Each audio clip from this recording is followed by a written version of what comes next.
Hello humans, this is Brandon with episode 48 of Not a Robot Podcast's DC Comics Review Show, the world's greatest podcast about the world's greatest heroes. They keep coming back, so I'll introduce them. As always, I've got my amazing co-host here with me, Rob.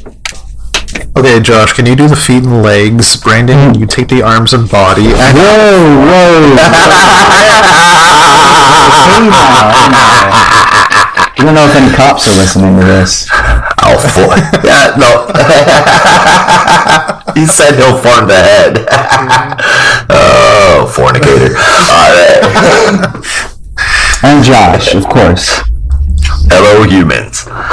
This week we'll be covering Batman Reptilian #1, Harley Quinn #4, Checkmate #1, Mr. Miracle #2, Batman Superman #19, Teen Titans Academy #4, Wonder Woman 774, Infinite Frontier #1, Superman #32, Action Comics 1032, Joker Puzzle Box #2, Robin #3, Detective Comics 1038, Justice League #63. Oh my god. So, as you can tell, that is quite a big list for this week. So the way we're going to be breaking it down is for Batman Reptilian through Wonder Woman 774. We'll be doing lightning reviews for those books, giving you a very, very brief summary, our brief thoughts, our scores, and then moving forward.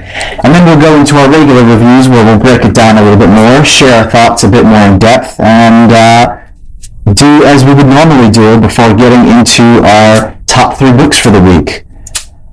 But before we get going, I just want to say thank you to all of our Patreon supporters who help out with $1 or more a month, and thank you listeners too. Like, download, and share episodes so we get more listeners and can bring you more content. You can get access to our Patreon and the rest of the Not a Robot Podcast shows at notarobotpodcast.com. But before we get into our many, many books for this week, what's new with you guys this week? It's been an interesting week. Do tell. This new job is fun. Mm-hmm. It's different people, different place. I like it. Good deal. Yeah. Good deal. Can't ask for more than that, except for a raise, right? Yeah, well, hey, that already came. There you go. All right. Perfect. Well, before we get into some other crazy news, have you guys been reading anything interesting? Oh, I'm still on Invincible, my man. Oh, of course.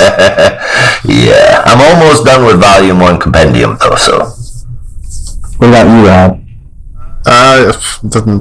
With DC this week, there's not been much time to read much else, but this week we did, on the Marvel side, get Marvel vs. Pride, and we're going to have part 2 of our special Pride podcast for the month. This Saturday we're recording, so it should be available Sunday. Keep a lookout for that. Awesome. Yes, sir. Well, I'm going to take a brief moment to plug a book that I got to read called Dead Dog's Bite from Dark Horse. It's by Tyler Boss, who's a cartoonist who's incredibly talented. If you've ever seen someone like David Mazzucchelli or Leonardo Romero or any of those kind of minimalist artists, he's very similar to that. He did a book called 4 Kids Walk Into a Bank with Matthew Rosenberg, and I think this is his first time kind of writing and drawing for himself. And it is, aside from being a beautiful looking book, a really engaging story. It's 4 issues. You can pick them up at your local comic shop or on Comixology if you want, or if you want to wait for a little bit, there's a hardcover coming out in September, but it's a really great book. I just finished it myself, and I would definitely recommend it to anyone who is kind of interested in small town mystery stories. So, Dead Dog's Bite. Sounds pretty cool, man. Yeah, Dead Dog's Bite from Dark Horse Studios by Tyler Boss. Right on. And I forgot to mention, I have been reading something. My wife, oh, she's awesome. She got me a hardcover collection, and this thing is huge, man. But I'm a He-Man nerd. I love He-Man. I used to be able to do like a lot of the voices. I had all the toys, and one thing that I did not know was that there was actually a 4-year-long running newspaper strip of He-Man comics, and I had no idea. Well, apparently not very many other people did too, and it took this guy over 10 years to put this compendium together, and he's still missing 4 of the comics. It was apparently really hard to do, but oh my god, is it so cool. It is really cool, and it's fun too. If you like He-Man at all, go get that. Awesome. All right, should we get into some of the news? I think so. Yeah. This week, if you are all keeping your eye on social media, there was the new Suicide Squad trailer released this week. Yes. And it looks fantastic. Oh, God. Watch that today. It's going to be a blast. It does. It looks great, man. James Gunn's humor is so good. And from what I was reading, and I think this is kind of funny, it's a little bit meta. What's her name that plays Harley Quinn? Margot Robbie, yeah. From what I was reading, she actually leaked it a few hours early. Oh, yeah? Everybody was going on about how, that's so Harley Quinn of you. Of course, the villains would just release the movie early. That's kind of a cheap marketing ploy, but yeah. I'll take it. It works. Exactly. That's cool. What? Any other news out there? Well, we did get a chance to look at the DC September solicitations, and there are quite a few new books entering the scene, especially with some of the events that are coming up. So we got our first look at the new I Am Batman book from John Ridley and Olivia Capel. That'll be tying into Fear State, and it looks to be a new ongoing or potentially a 12-issue series going out of the I Am Batman 0 issue that's coming out the month before. We got to look at the Batman Secret Files Miracle Molly issue, which James Tynion IV is doing with artist Danny, as well as some of the other books that are tying into Fear State. We also got a look at some more information related to Aquaman The Becoming, the new Aqualad miniseries from Brandon Thomas and Diego Olortegui, as well as the just announced Black Manta miniseries from Chuck Brown and Valentin Delandro.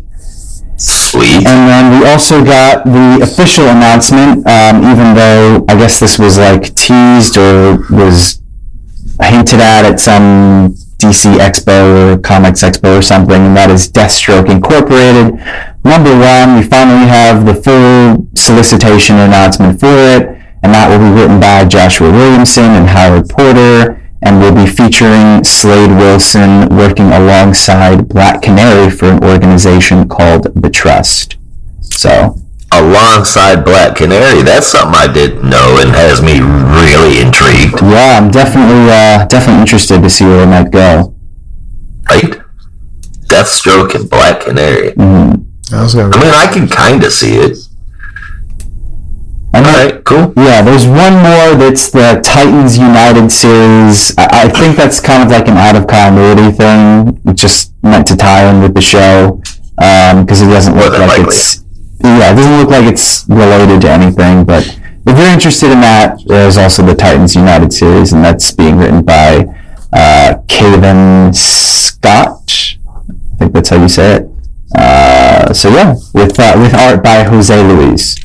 So, those are some of the new books coming up, and that's it. What else? Right on, man. I can't think of anything. I had a hell of a day, but it was a hell of a day. I don't even want to get into it. Power went out. That was probably the easiest shit I had to deal with. But yeah, man. No, I want to talk about some comic books. Get that crap out of my hair. Yeah. Well, then let's push ahead and get into our lightning review. So, first up, we've got Batman Reptilian. Josh, give us the quick summary, and we'll share our thoughts. All right. Now, this is a brand new book. It's impactful. So it's a little tiny bit longer, but written by Garth Ennis, of course, famous for The Boys and so many other books, and letters from Rob Steen with art inside and out from Liam Sharp, who is an amazing artist. The book opens up with an awesome dedication from him to the artist who was supposed to do this book, but he's no longer with us, Steve Dillon. The issue starts out with Edgar Lotario. He's this big, huge dude that's a fighter, and he's released from court because Batman couldn't prove that he did the bad things. And wow, were there some bad things. Besides being a liar and a bully, he's also a violent rapist. So Batman's the hell out of some justice and provokes the dude to attack him and then whoops his ass. Meanwhile, while all of that's going on, somebody's out there ripping through the big bad enemies of Batman. And that's the real mystery here. So, I mean, that's the summary you're getting out of me for this. The story's wicked cool. The only issue I really have is that sometimes Batman sounds like he's got a little bit of Brit in his dialogue. But other than that, it's Liam Sharp. His art is fucking amazing, and I'm not saying that lightly. I can't remember the last time I didn't like something Liam Sharp did. Yeah, it was awesome. Yes, 9.25 out of 10, man. Yeah, I thought this was an awesome issue too. I mean, kind of a basic story, I thought, but I think that the standout for this issue is definitely the artwork by Liam Sharp. It's so great and so expressive, and I think he's just been experimenting with this stuff since Green Lantern Season 2, and really just trying to push how much he can do, so I love it. So I ended up giving Batman Reptilian a 7.5 out of 10, just because, while I did love the art, story is kind of basic, like, you know, it's kind of typical Batman. Kind of typical Batman. Like I feel like the art is really carrying it here. So yeah. Yeah, I know I'm in a minority here, but as much as I do appreciate Liam Sharp's art, I didn't really enjoy it in Green Lantern, and I think that's part of the reason I didn't like the book. But this is hitting me so much better than it did with Green Lantern. It is just fantastic. When I was flipping through it, I was like, I don't know. And then I actually sat down and read it, and it just fits so well. It's fantastic. It's painted, if I right. Yeah, absolutely. It's so good.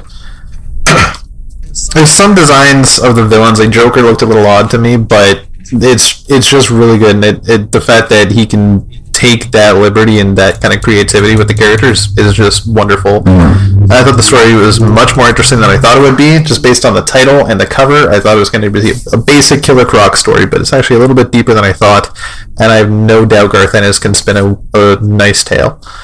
So this was an 8.5 for me.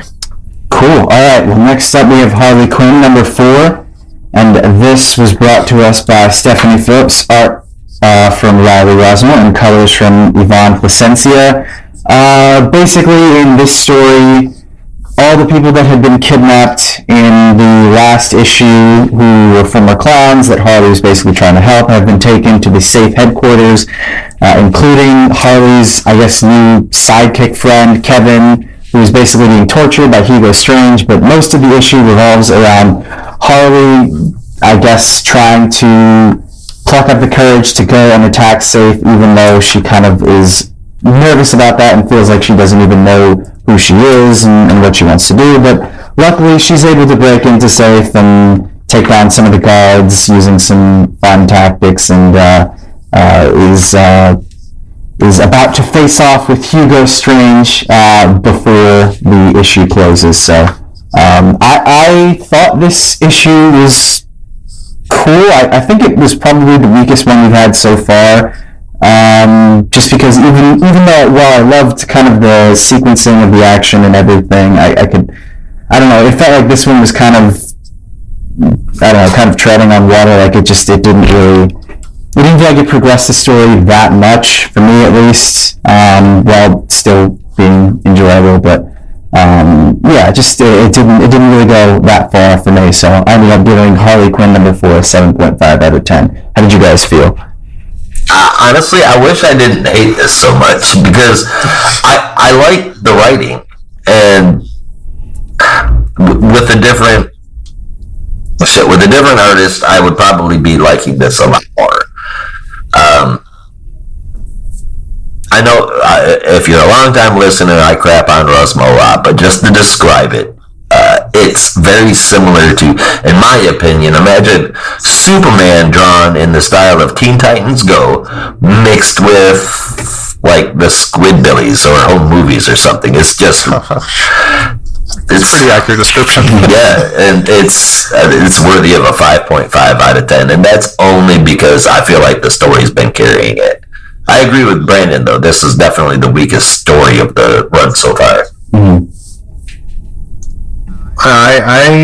Again, I'm kind of in the minority. I can agree that the story was probably the weakest, but the fun they had with it, the moments with Grundy, I thought were adorable, and I had a lot of fun with this issue. Yeah. And to be honest, I complained about Rossimo's art once when Brandon was off that week, thank goodness. And this issue, I actually thought the art hit a little bit better. I thought it actually fit the tale a bit well, and I really liked his design for Grundy. And for me, this is an 8.5. Nice. I will say that it does seem that he's trying to tame his art style down. Mm-hmm. I will say that it's not the wild, crazy stuff that we saw from him a year ago. Yeah. All right. Still looks weird. But. Yeah. Next up, we'll be going through Checkmate #1, which Rob will catch us up on. Now, this is from Brian Michael Bendis on writing duties, with art by Alex Maleev, colors from David Stewart, and letters from Josh Reed. Checkmate is reborn as a small team of detectives and career government staff. Lois Lane, Green Arrow, Director Bones, Manhunter, The Question, and Steve Trevor. Their goal? To take the world back from Mark Shaw and Leviathan. The possible leader, King, is as mysterious as to why these people were picked. Afterwards, Lois is given a package from an undercover Leviathan agent at the Daily Planet. Inside is some device that may be a target, as Lois is being spied on through the scope of a rifle held by the Winter Soldier. Okay, it's not Bucky, but who knows yet. So I think this is where Bendis shines. A nice espionage thriller. It does have its problems, but this is right up in his wheelhouse, I think. My only problem with this is these were the best detectives in the world, or just the ones that said yes, because I could see some of these people, but not all of these people, as what they were describing as the best detectives in the world. Green Arrow? Really? I love Green Arrow, but he's not the best detective. Yeah. That's crazy. Yeah. We're all Green Arrow fans here, and that's just crazy, Tom. Exactly. Director Bones and Steve Trevor, probably their government connections, but I mean, they're not the best detectives in the world. Give it to Steve Trevor. In the world of DC, he's a super spy. Yeah. It's probably the closest thing DC will have. Well, I was going to say to Nick Fury, but that's probably Amanda Waller. Yeah, that's definitely Amanda Waller. Oh, yeah. I enjoyed it. I thought this was an interesting first chapter. And this, like I said, this is right up in Bendis' wheelhouse. This is an 8 out of 10 for me. Alex Maleev is a rock star. Oh, yeah. Whole book, just like usual. Pretty much anything he does, but past the art. Why? Why is this book even a thing? I mean, not against the Checkmate mini, because there's been quite a few Checkmate stories that I have enjoyed. Sure, but continuing Leviathan, and then the way the heroes talk was absolutely ridiculous. Dude, no thank you. I'll take Maleev all day long, but I'll take him someplace else. Still didn't like it. It was so word heavy. The voices for the characters weren't right.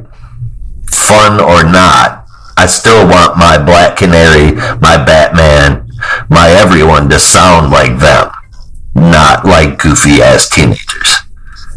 6.25 out of 10. And you can thank Maleev for that. Fair enough. I'm actually with Rob on this one. I felt like this was kind of his right corner to be in, a nice, kind of small scale spy story that focuses on a few characters, and I think there's definitely some interesting mystery developments that could come up. So I actually found myself enjoying it, really, and I was kind of disappointed with how Leviathan had ended. And I'm disappointed how Leviathan started. I'm hopeful that this doesn't go the same way, because like I said, I started off liking Leviathan, and then it felt like it just took a huge nosedive. I hope this isn't the same. But we'll see. So I ended up giving this one an 8 out of 10 as well. But next up, we have Mr. Miracle, number 2. So Josh, fill us in. Alright, if anybody's familiar with Mr. Miracle, this is going to be fantastic for you. Apparently, somehow, scot-free, even though everybody else has returned, scot-free is somehow missing from the multiverse. That's the revelation here. But this is written by Brandon Easton with Fico Ossio and Rico Renzi on the art there, and Rob Lee on letters with a cool-ass cover from Unique Paquette. And I'm going to do this one pretty quickly, and that's also because I'm enjoying it. The book is perfect for a Mr. Miracle fan or a Mr. Miracle newbie. The art is gorgeous, the story is great, and this stuff it's really top shelf. Like, I love it. I can't say how much, man. It's awesome. Brandon, our resident encyclopedia, do you know who these artists are? Fico Ossio and Rico Renzi. Rico Renzi was the colorist on Spider-Gwen. Okay. That was really nice. Yeah, Fico Ossio, I'm not too familiar with. I think he's I've done a couple books for like Power Rangers or some other licensed property, but I don't remember. They're a hell of a team, man. I really dig this. Anyway, the book starts out with Mr. Miracle still fighting Never Free, the daughter of Scott Free, the other Mr. Miracle, and his wife Barda. She calls in some green-looking dudes that are clearly ass-kickers. Revelation: Norman Shiloh has no clue who Scott Free or Barda is. That is cool. No one knows he's Mr. Miracle, but his mask is damaged during that fight with Nevar Free. The people don't know who it is for sure, but his poor agent. And the best part, there's a whole bunch of history dropped from the Mr. Miracle canon, and I'm not spoiling it, but you need to read this comic. The cool part of the canon drop is that if you're already a fan, it's going to be really neat. And if you're not already a fan, you're going to learn some stuff. This is only issue 2, and if they keep this up, this is going to be one of my favorite runs in the first half of 2021. I hope this doesn't change. It's been fantastic, not just because it's Mr. Miracle, but the story is really good. It's different from the stuff we've had in a while, and that's nothing but great news, man. DC is evolving. This is proof to me. I gave this one a 9 out of 10. Very cool. What about you, Rob? I didn't even think about the fact that Barda and Scott could actually be just missing from the multiverse. Because I was thinking, is this an Elseworlds book? Because why would he not know who they are with all this stuff going on? He's never at least heard of Scott Free with the same name, but yeah. They're a little linked up, man. That's that idea that they're missing, that just blew the story way higher for me, and I might augment my score a little bit, but yeah, I'm having a blast with the story so far, and the art keeps up well. I was going to do an 8 out of 10, but with that kind of idea that the way this story could go, I'll give it an 8.5 for now. Very cool. Yeah, this story is fun, but I don't know, I'm still kind of scratching my head just because there are a couple things that feel like they might be retcons. I don't really know. There's definitely some retcons. Yeah, just because, again, and I think I mentioned this the last time we talked about this book, it was that they've kind of been talking a lot about how Shiloh Norman has been trying to keep his identity a secret, which feels a little weird. Yeah, it feels weird because, again, if you've read Grant Morrison's Seven Soldiers or even Final Crisis or the older Mr. Miracle series from, I believe, the late 80s or the 90s, his identity is pretty public and most people know it. He's kind of like a famous celebrity. So it just, that's why I'm still kind of confused where it's like, it's definitely a retcon. Yeah, I'm assuming it's a retcon done for the point of storytelling. Yeah. And what better chance to do it in the middle of all of this multiverse reboot when we're gonna have this whole team of people being moved over to Warworld anyway. Yeah, I don't know. I try not to be too much of a stickler about that stuff, but it just I would just hate it if they kind of threw all that stuff out the window, because, Grant Morrison's Seven Soldiers is one of my favorite stories.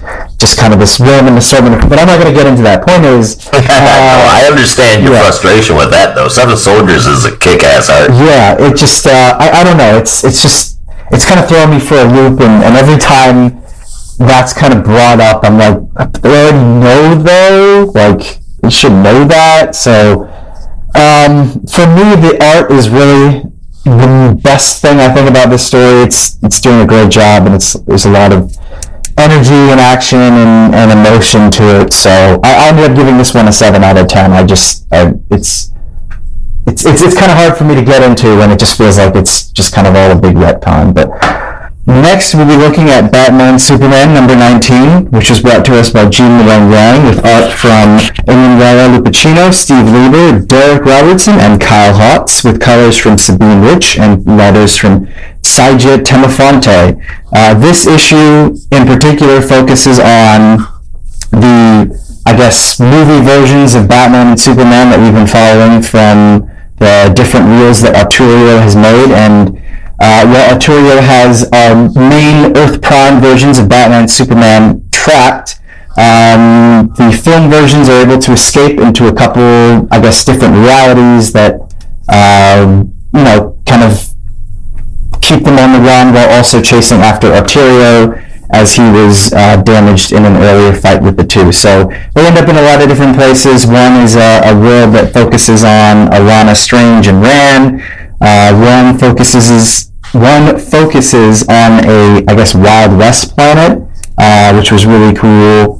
And then that's kind of where we get a little bit more backstory on Arturo and who he is and how he kind of became this warped version of himself. And it's just I don't know about you guys, but I was really and have been really digging this series so far. And even if the art wasn't the most consistent in this chapter, I think it still did a pretty good job in terms of story. I think, like I said, the biggest flaw for this one was really just, and it wasn't even that the art was bad in any places. It was just inconsistent. Yeah, it didn't flow, which was kind of its biggest problem.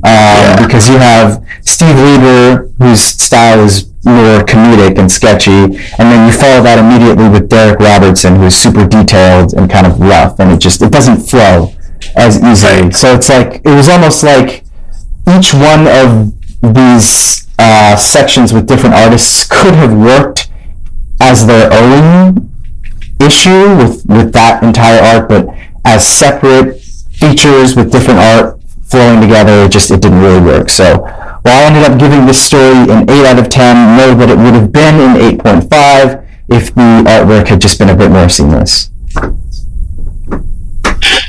I can be with you on that one for sure. I absolutely love the art through most of this issue. I've loved it through most of this run. Mm-hmm. And I've loved the silly story. But, at this point, it is mostly just fluff. The problem is that the sales show it, and unfortunately, I'm not sure if you guys are aware of this or not, but it has been canceled. I'm not sure if the art's even going to be allowed to wrap up or not, but it's definitely gone. Or at least it's on its way out. That's not good for Yang, but I think he's padded his resume pretty well lately, so hopefully we'll see him on more stuff.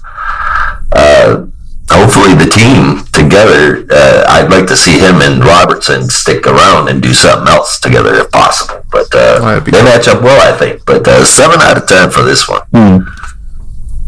Yeah, I'll admit, reading through it, it's going to sound bad, I didn't even notice that Between the Worlds, the art completely changed. Really? When I was reading it in my mind, it was just that it's a different world, so it looks a little different. Oh. And I thought that actually flowed really well. Wow. I didn't even, I just looking at it now when you guys were mentioning it, oh shit, I did. I think for me, it was just the shift between Lieber and Robertson was so, different.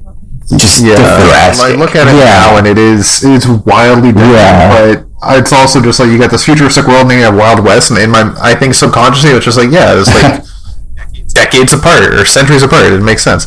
But yeah, this story, it seems like it's slowly wrapping up, but it's still keeping the fun. And I do wonder if we're going to see any other worlds before this is over. Before it gets canceled. Please. I hope so. Yeah. This is a great story. I'm so sad it's being canceled. Yeah. And Gene Luen Yang is just writing an epic tale right now. This is an 8.5 for me. Also, I had to shout out the cover before we wrap up, because it's so great. I just love Batman and Superman in cowboy hats and Western uniforms. But anyway, next we'll be looking at Teen Titans Academy number 4. Rob, give us all the details. And if I'm not mistaken, one of the artists that we just mentioned on Batman and Superman is also in this issue. So yeah, tell us all about it. So on writing duties is Tom Sheridan, with art by Steve Leiber, colors from Dave Stewart, and letters by Rob Lee. The Bat Pack are on the case. They vow to find out who Red X is.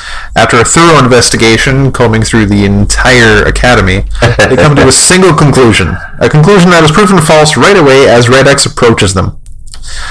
I loved this issue. I thought it was a good mix of story and comedy, and I also love these characters. The Bat Pack, I don't know how you guys felt. I thought they were fantastic. I don't know how I feel about them. I mean, they might be interesting. I don't think they'll ever be great, but I guess we'll have to see. Mm-hmm. Yeah, I thought they were definitely fun in this issue.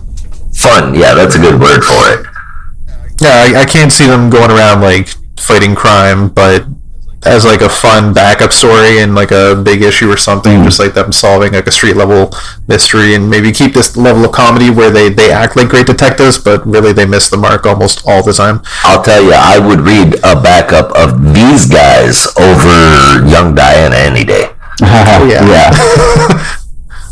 I can't wait to talk about Young Diana. This is an 8 out of 10 for me. I thought this was a very good issue. Yeah, I gave this a 7.75 out of 10, and just thought it was a really fun investigation issue. It is, kind of. And they're really pushing that, hey, it's Billy's Red X.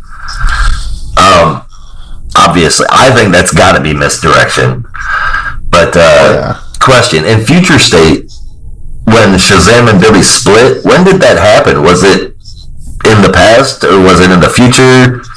I think it was in the past of Future State, but the future of this. It was kind of in between these moments. But it was them trying to stop the apocalypse, I think, is what happened, and that's why they split. I think it's Necron getting out of hell or something along those lines. But all right, because he's really acting abrasive, and they're really pointing the Red X shit at him. But so I don't think it's him. But I think it would make it too obvious. If it is him, I'm going to be upset, because that's just bad writing. But the art in here. The Red X is the same one that we see in Future State, it wouldn't make sense, because in Future State, Billy was in hell, but Red X was also there. Oh, that's true. Yeah. Okay, yeah, you're right. I remember that. So yeah, definitely can't be Billy. Good. Yeah. Good. I mean, like, I enjoyed the story. The art definitely fit it. I can appreciate that. It was a side story, though. Yeah, I don't know that it needed to be there. It was fun, but not really necessary. Even if the Billy stuff did play out, I'm still giving this a 7 out of 10. Cool. All right, well, wrapping up our lightning reviews for this week, we have Wonder Woman 774. And this main story, at least, was brought to us by Becky Cloonan and Michael W. Conrad, with art from Andy McDonald, colors from Nick Filardi, and letters from Pat Brosu. Once we finish the main story, we're not quite done, folks, because we have one brief backup to cover. But in this main story, Diana finally makes her way to Olympus and basically finds the wreckage and carnage that is there. She, along with Ratatosk, run into a god who is being crushed by a pillar, as you usually want to be, of course, who reveals himself to be Janus. Janus, right? I think it was Janus. I believe it mentioned that it was Janus. And then Diana eventually realizes that she needs to make her way down to Tartarus, given that most of the gods are dead. And that's when she gets some help from Deadman, who's trying to lead her the right way. And they eventually make their way down to Tartarus and are about to begin their journey into discovering a way to, I assume, get the gods back or something like that. But I thought this was a solid story start. But I gotta be honest, going from Travis Moore's art to this, I don't want to say it feels like a step down, because that seems really rude, but you can definitely kind of see a little bit of, let's say, a little bit of a drop in quality, to be nice about it. I don't know how you guys felt, but it was right. It felt going from the beautiful Travis Moore Valhalla to this, especially when, I don't know, I guess I was expecting something a little bit more for Olympus. Just a little disappointing. So I ended up giving this start to this arc a 7.75 for the main story. I really wish I could have given it higher, but Andy McDonald, I'm sorry. You're a good artist. You are. You did Multiple Man with Matthew Rosenberg, and it was great, but I just don't think Wonder Woman was the book that you needed to be on. Or at least this kind of Wonder Woman story. Maybe. I think McDonald's a good artist, but can be better for sure. Yeah. I think the biggest issues for me were the faces and the posture, like the way that they were standing. Yeah. And also, I've become a decent fan. I'm not like no fanboy or anything, but I've been enjoying the stories for the most part from Croonan and Conrad over the past year or so. But in here, I mean, the story continues well enough, but I feel like the voices are wrong. The way they're talking is just not Themyscira. And the God Scraper, I mean, really, they couldn't come up with a better name than that. Scraper? The other one is God Killer, and this one is God Scraper. One can kill a god, the other one can scrape him. Filth off, I guess. 'Tis only a flesh wound. Yeah. Sorry, throwing in some Monty Python. Yeah, there you go. Call it the God Scalper. Right. I will say the Plague Doctor looking dude at the end is pretty cool as shit. All things considered, though, the art could be better and the rating is off. I'm going to be honest. Even if I do like the creative team, they just didn't do their job in this one. 6.25 out of 10. All right, well, Rob, take us quickly through Young Diana, preferably as quickly as you can, because I think we all kind of want to be done with that. Oh. I didn't do a score for Wonder Woman yet. So. Oh, no, go ahead. But before we do that, Rob, what is your score for Wonder Woman 77? Yeah, I can definitely see what you guys are saying about the art, but it's definitely a step down from what we had with the previous story, but I still really enjoyed it, and I can definitely agree with the rating. There was one part that just stuck out with me where Wonder Woman says "gonna" and it just stuck out like a sore thumb, and it just doesn't sound like something she'd ever say. She would say "going to," but that's just me. And I don't know if it's also just me, but Ratatosk seems a little evil now. Right? But that just might be. I thought the detailing on Ratatosk was much better in this. Is more expressive, so maybe that's what I'm seeing, and he just looks angrier. But this is an 8.5 for me. I'm still hooked. I'm excited to see where this goes. All right, take us through Young Diana, Rob, and we can put this to rest. This will be the quickest one yet. So this is from writer Jordi Belair with art by Paulina Ganucheau, colors by Kendall Good, and letters by Becca Carey. Young Diana becomes a fictophiliac. Hippolyta makes her go outside. Her older friend has ulterior motives. Young Diana has successfully lived as a teenage girl addicted to anime in the 2000s. That's the story. Yeah, that's the story. I don't have anything to say about this one. No, dude. I'm sorry, Jordi Belair. That's what I have to say. I am sorry, Jordi Belair. I love you and everything else I've seen your name on since I got locked up in the goddamn pandemic. because of this run, I would love to see her in some sort of JLD like mystical book. I think she would probably, you know what, I would love to see her do writing and drawing for a Dr. Fate book. I think the coloring is phenomenal in this issue, but the story and art style are just not doing it for me for all the reasons I've said before. What is this, 5 times now? I couldn't tell you how long we've been doing this. Maybe 30, feels like 30. For the record, the art for the style is done well. It just should not be in a Wonder Woman book, especially not next to a violent one where people's heads are chopped off and people die over and over again. And there's fucking. But, you know, I mean, the art style is where the story starts to go wrong. The story just keeps going weirder. 5 out of 10. Yeah, it's a 5 out of 10 for me as well. 5 out of 10 for all the reasons you already said. I don't even feel like saying them again. Right. That's it. 5 out of 10. The whole book, my opinion, 1 sentence. Not much of a wonder here. 5.75 out of 10. It was a 7 for me, just kind of evened it out. I enjoyed the main story a bit more, but yeah, young Diana, you're bringing this book behind. Just become a young reader's story already. Just do it. Move on. Put that shit in Scholastic. That's where it needs to be. Yeah, that would be much more appropriate. Yeah, final score averages out to 6.5. Young Diana really brought it down, but honestly, the main story's artwork definitely brought it down a little bit too. What?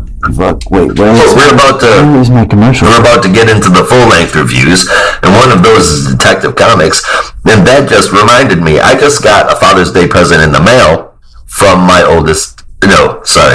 second oldest son. Check it out. Awesome. Right? Nobody can see it right now, but it's a big, huge Batman bat, and it says Dad Man in the middle, like it usually says Batman. I love this shit. Super soft, too. Alright, we'll be back to cover the rest of the issues in full length right after this commercial break. After these messages, we'll be right back. Now, back to our program. And we are back. Hope that wasn't too horrible. Thanks for sticking with Not a Robot. Now that we have breezed through our lightning reviews, let's slow down for a second and take a deeper look into some of our other books for this week, the ones that we think deserve a little more attention and a little more love. First up, we'll be looking at Detective Comics number 1038. Wait, no, that's not right. Yeah. Wait a minute. Yeah, that's right. That's not what I have in my order. Oh. I have Infinite Frontier number 1 as the first. Oh, okay. Well, whatever, dude. Oh, okay. I thought you were talking about the issue number. No. I was like, wait, what? Because I was skipping ahead to where I wrote my reviews, and I think I just had Detective Comics. Anyway, all right, let me do that again. First up, we'll be looking at Infinite Frontier number 1, and this will be kicking off our big summer event, and I'll let Josh tell us all about that one. All right, it is a big one indeed, so hold on for a second. It was written by Joshua Williamson with art from Zermanico and Romulo Fiardo Jr., with letters by Tom Napolitano. And holy smokes, everyone, there is so much in this book. I mean, I knew it was going to be a lot of setup, but holy plot points, Batman. A big theme through this entire book is that some people remember the multiverse showing itself, and some people think it's all bullshit. So this whopper of a story starts out on Earth 23 with a Thomas Wayne Batman that crashes into the farm field owned by President Superman's parents, of course. But we'll come back to that later.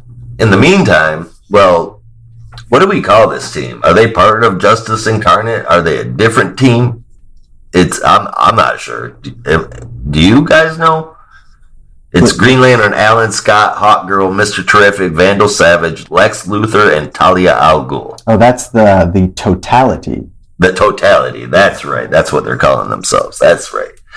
As they wrap up the latest baddie, Green Lantern leaves for a lunch date with his son Obsidian. They're supposed to meet up with Jade at the old JSA headquarters, but as they get close to it, boom! They rush the building. Of course, that meant it exploded. They rush the building, but Obsidian can't feel his connection to Jade, and that's concerning because they can always feel each other. And Bones and Chase, on the other side of the world over in Paris, are also having a lunch date. Less of a date and more of a blackmail meeting. The DEO is back, and Bones is forcing Chase to come back to work. Now we go back to Thomas Wayne. He's knocked out. The members of the Justice Incarnate are scanning him. And forgive me, I can't remember the name of the robot, but that's who's doing the scanning. But anyway, they're scanning. No, Machine Head. Machine Head. I remember that from the Multiversity because I was like, oh my god, this is such a blatant Iron Man ripoff. But that was the point. yeah, indeed it was.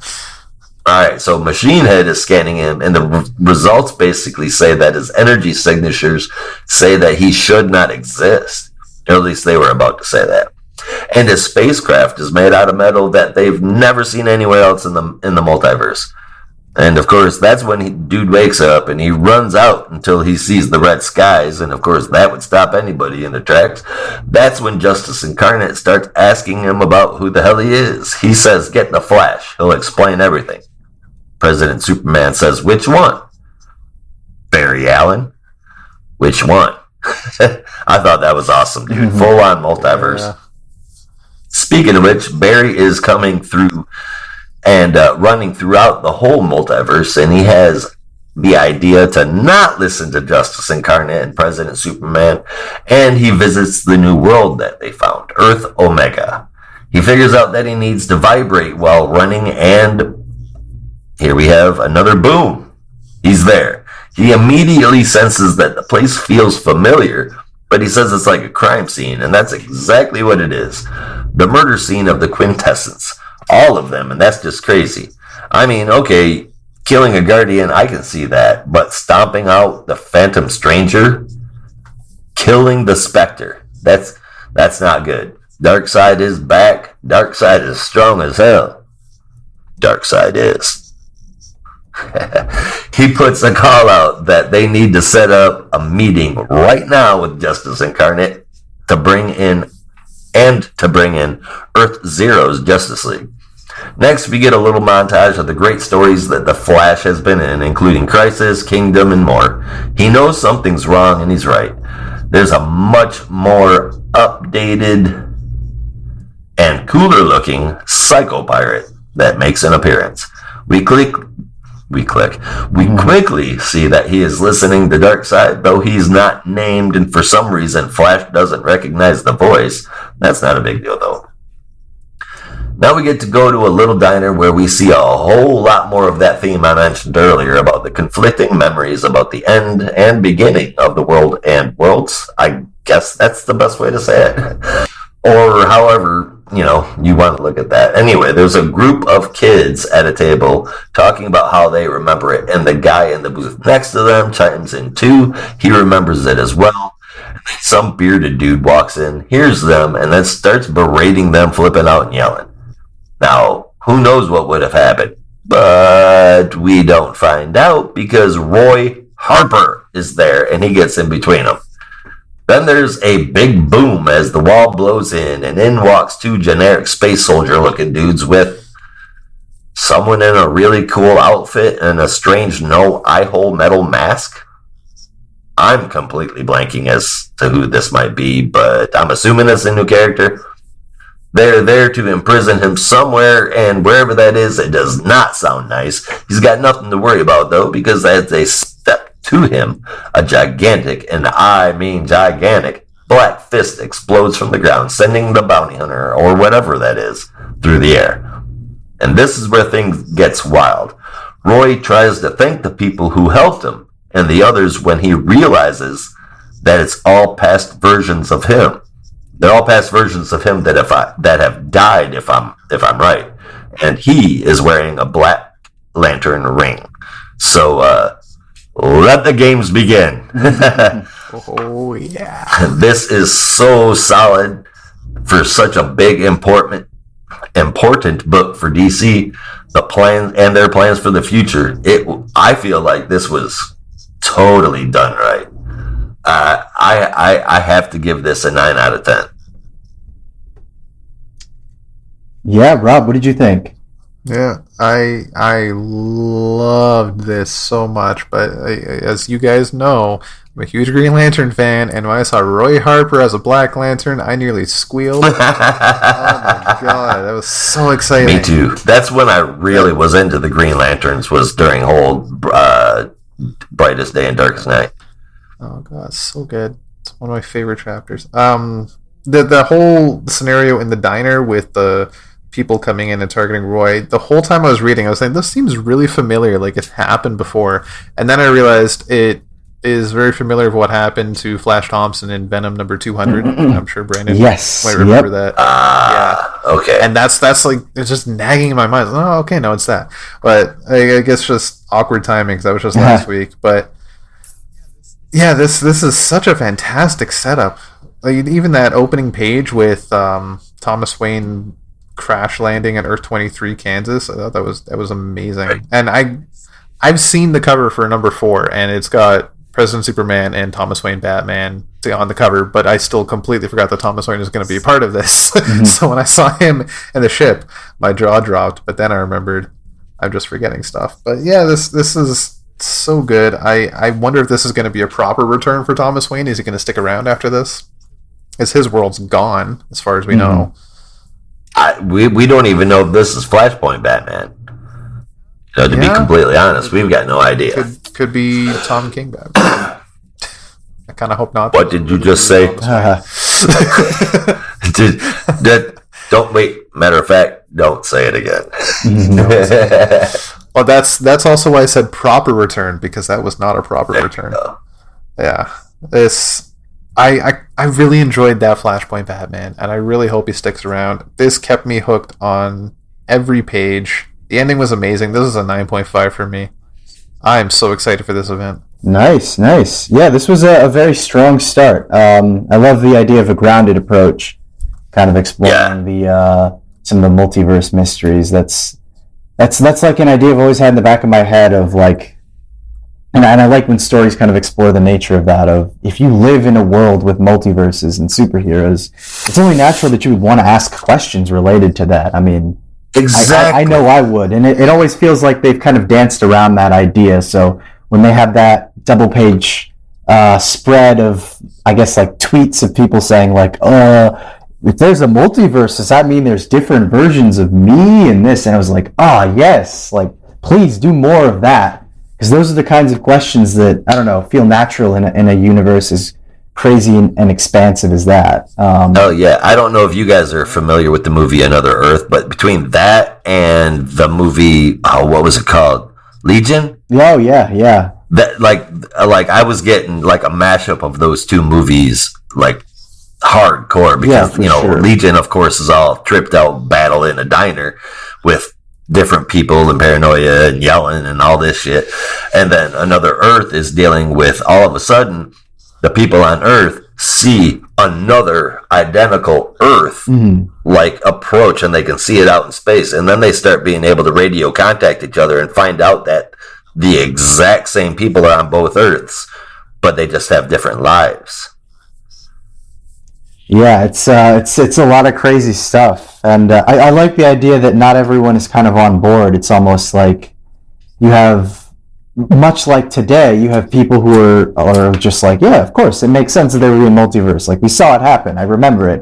And then you have people who are just like, it's all a hoax. It's a load of crap. There's no multiverse. It's a conspiracy. So I like that it's kind of varied, and I hope that they continue to explore more of the ramifications of that. So I'm definitely. I feel like we're watching another version of the insurrection. Yeah.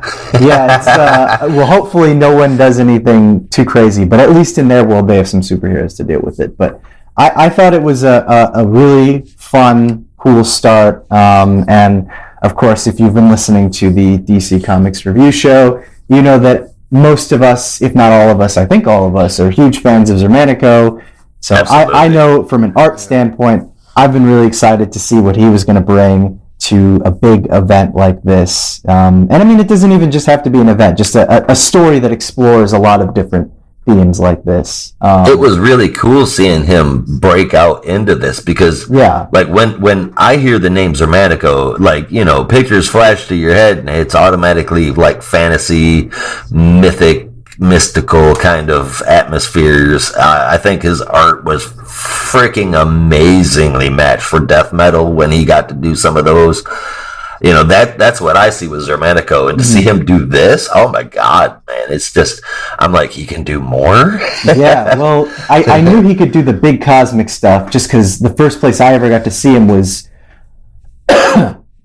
excuse me, the first place I ever got to see him was Green Lantern Black Stars, and that was like a big DCU type of story. But that was a good one too, by the way. Yeah, but I was, like I said, I was curious to see how he would work with Josh Williamson again, and you know, just kind of an approach like this. So a lot of cool stuff. And I mean, if Zermanico's great, Mitch Gerrard's cover is just as great as well. I feel like I have to mention that too. Oh, just a lot of really cool construction of this book. So I gave it an 8.5 out of 10. Worthy of that, at least. Oh yeah, for sure. But next up, we'll be looking at a similarly cosmic story, and that is Superman number 32, which Rob is going to tell us all about. So take it away, man. Oh, sorry, I have this in a different order. Sorry, you said Superman 32, right? Okay, sorry. This is from writer Philip Kennedy Johnson with art by Scott Godlewski, with colors by Gabe Eltreb, and letters by Dave Sharp. In a flashback, we find out that the Shadow Breed was harnessed into a weapon by Karath O'Bacchus and Falder. Karath O'Danam hates the idea and breaks it, Karath O'Danam hates the idea and breaks it, releasing the Shadow Breed again. Back in the present, John takes one more stand against the Shadow Breed. They fight hard against him, and just as John is almost under their control, Clark breaks free to help his son. Shortly after, Karath O'Bacchus arrives with some advice about hyperviolet light and using it as a weakness. After a few attempts, John succeeds with this, and in the end, they save the planet. And also in the end, I'd call this a good story. I think so. I thought it was really good, and yeah, it sets up John to take over, I think, very well. Yeah, I think some people might see this as kind of like a filler arc, and like I get it, honest, I do, but I felt like this kind of tied it up in a nice enough way where it's like, yeah, you know, we can kind of just be like, all right, that was a nice end to Superman. Let's see what comes next. Yeah, it definitely had some character growth for John. Oh yeah, that we can actually see, and not just 30 or 3,000 years from now. Yeah, I mean, it wasn't just character growth. I mean, there was progression in the Superman universe, and I mean, really, when was the last time we ever saw that? I mean, everything that's ever happened to Superman has been undone. This doesn't seem like it's like that's the idea of what they're going for here. Although it could definitely happen in the future. I won't rule that out. Well, yeah, like in the future, but I mean, like every bad thing that's ever happened to Superman has always been wrapped up in that arc. You know what I mean? Yeah. So I feel like they're giving John a fair shake. And as far as the creative team goes, the art team is absolutely amazing. And as far as I'm concerned with Kennedy, he can keep this up. I'm cool with it. Me thinks his soups is great. Keep it. I'm totally fine, and he can keep writing this. It's frankly, this is how you write a Superman book, and that is completely addressed to a former writer. Mm-hmm. I enjoyed it. It's great. It is a killer end to this arc, and I was not a big fan of when it began. That said, it's done such an awesome job to where I would argue with somebody if they called this a filler arc, because it's really not. This is 100% pure setup. Yeah, I think because I could see people saying, "Oh, it's only 3 issues." It kind of is just like whatever, and then they're handing off the book to Tom Taylor. But in all honesty, I see it as more of like both an ending and a transition, right? It's an end for this volume of Superman, and it's a transition into acceptance of, okay, my son is going to be something better, something different than I am, and that's not only a good way to say this is kind of how we're closing the book on, Superman's relationship with John right now before he leaves for Warworld, but also setting up John, to take over the Superman role. Okay, it does seem like we are heading to the future states really fast. Mm-hmm. Now, generally speaking, while a few of them stretched out past the 5-year earmark, that was the frame of time. That was the frame of time that we were given, that the majority of these stories were happening was in 5 years' time. We're getting there really quickly.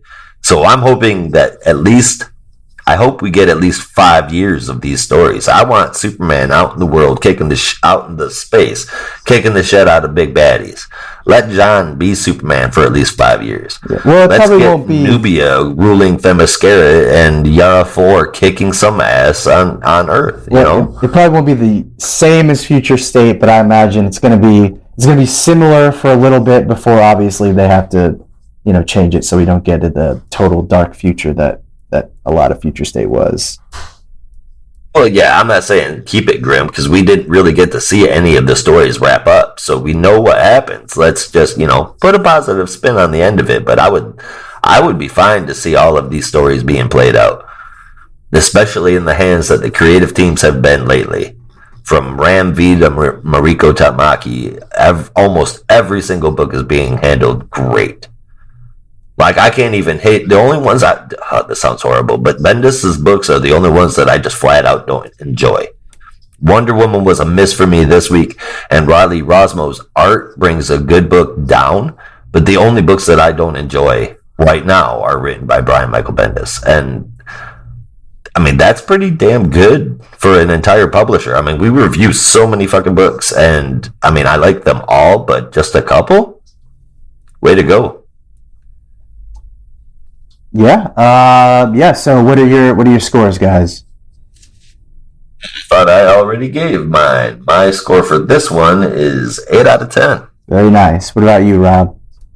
This is a 7.5 out of me.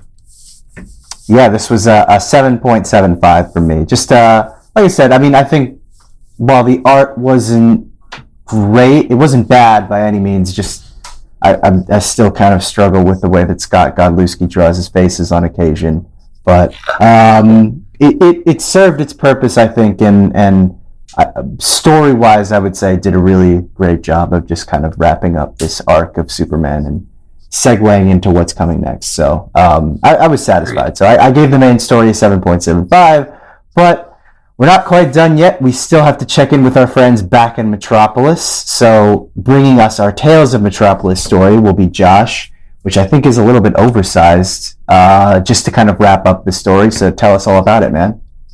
It is a little bit longer, but I think that we might be looking at either the end of an arc here and maybe the beginning of something else. And I hope it is the beginning of something else, honestly. But written by Sean Lewis and art from Sammy Basri and Ulysses Areola, Dave Sharp as the letterer.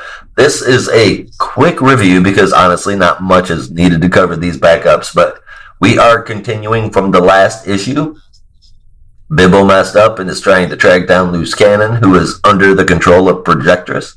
He decides to investigate the criminal side of things inside of some place called, and I don't believe that this has been a thing before, but this is the name of the bar, Dark Metropolis's Speakeasy. What the hell? Anyway, so he's pulled out by Akrata. Akrata is a shadow manipulator, and the show is on. They're able to take down Projectress, rescue Loose Cannon, and save the day. And at the end, we definitely see the team, because that's what it seems like they're becoming. Loose Cannon, Steel, Ambush Bug, Akrata, Bibbo, Gangbuster, all being led by one Jimmy Olsen. And if we remember back to Future State, Jimmy Olsen was in charge of the rebellion. And I think that this could very well be the beginning of that. So, you know what? I like it. I gave this an 8 out of 10. Nice. What about you, Rob? Yeah, I thought this was also a nice ending to a very interesting story, and I wouldn't mind more of these. Metropolis has such a wide array of characters in the city that you don't get to see very often, and this was such a perfectly... this was such a perfect way to show them off. This was also a 7.5 for me. I would just keep this up. I want to see more of these characters. I want to see more of these types of stories. Either as a backup or even just like maybe a digital first. I think it'd be really good. See, here's my thing. The people try to steal the model of the Suicide Squad, but they do it the wrong way. They try to replicate the whole Task Force X thing. Instead, do this. Group together a bunch of B and C list characters that actually are worth a damn but can't get the page time, and put them in a book together. Make a team, like I've been saying, like we've been saying, me and Rob at least, have a rotating team out of Detective Comics. Put these guys together in a team. They're great characters. You just don't have another place for them. Make it happen. Yeah, very cool. Yeah, I thought this was a solid wrap up to the arc, and I think the art did a really great job as well. So I gave this one a 7.75 out of 10 as well. Just, I think a solid package altogether. I don't know if you guys felt the same way. I definitely did, man. It was pretty good. Mm-hmm. A solid main story with a solid backup. Surely this was a mistake. So, I mean, considering that and how rare that has been, I'm actually going to round my score up, Bob. That is 8.5 out of 10. Very nice. Well, Yeah, I think I might do that. Yeah, it was a 7.5 for me on both stories, and I'll give it an 8. Yeah, it was a 7.5 overall, but yeah, I think it's deserving of an 8. I mean, we haven't gotten that. We just have not gotten that. yeah. Oh. Well, we're not quite done with Superman yet, so we'll be checking in with him over in Action Comics 1032, where he is in the midst of quite some big and epic stuff, I would say. This story was brought to us by Philip Kennedy Johnson, with art from Daniel Sampere, colors from Adriano Lucas, and letters from Dave Sharp. So as Lois is filling in Supergirl on a mysterious Kryptonian science colony called the Philosians, Clark is trying to calm the young woman who smashed Kellex in the last issue. She states that her name is Thao Law and that she fears the Mongol who is for what he has done to her. That was a really weird sentence to say. The Mongol who is... Typing the Mongol who is in my notes was just like... It kept auto-correcting to a bunch of weird stuff. I bet. So it was just when I wrote the notes, she is afraid of the Mongol who is because of what he did to her and the Mongol who was. Yeah. The Mongol who is took the Mongol who was's place. I was like, backspace. It's just like my brain hurts just looking at this. So it's just like Mongol who is for what he has done to her now. It's just like, what the hell? There's way too many W's in this. Way too much. But more than that, she is saddened by the fact that Superman did not come to save her people when she believed for so long that he would. And Mongol had branded all of them with scars of Superman's symbol in their flesh and everything. But she manifests some kind of optic blast after Clark tries to remove her chains, and Lois is able to calm her down. Atlantis is having some problems as well, as the power source they removed from the War Zone has awoken some old monsters of Atlantis and supercharged them, so now they look like crazy kaijus. Superman, on the other hand, has sought out advice from his family and, of course, Batman, as you do, but is called by Aquaman to help deal with the freaky monsters that manifested in Atlantis. So Superman manages to get swallowed by one of the Godzilla-looking creatures, where he enters a mysterious place called the Necropolis, an obvious foreshadow of some nefarious things to come. But Supes manages to escape the illusion, freeze the creature from inside out, and take out the other ones alongside Aquaman before any serious damage can be done. But their trouble isn't just over, as Steve Trevor, acting as an agent of the U.S. government, shows up demanding to have the power source from the Atlanteans. But even though Arthur is no longer king, he makes his feelings fairly clear, feelings he believes represents all of Atlantis. If the United States attempts to take the power source, war would be the result. Looks like the troubles have only just begun, and the fallout is sure to be even more deadly. Very, very solid issue. I had a lot of fun.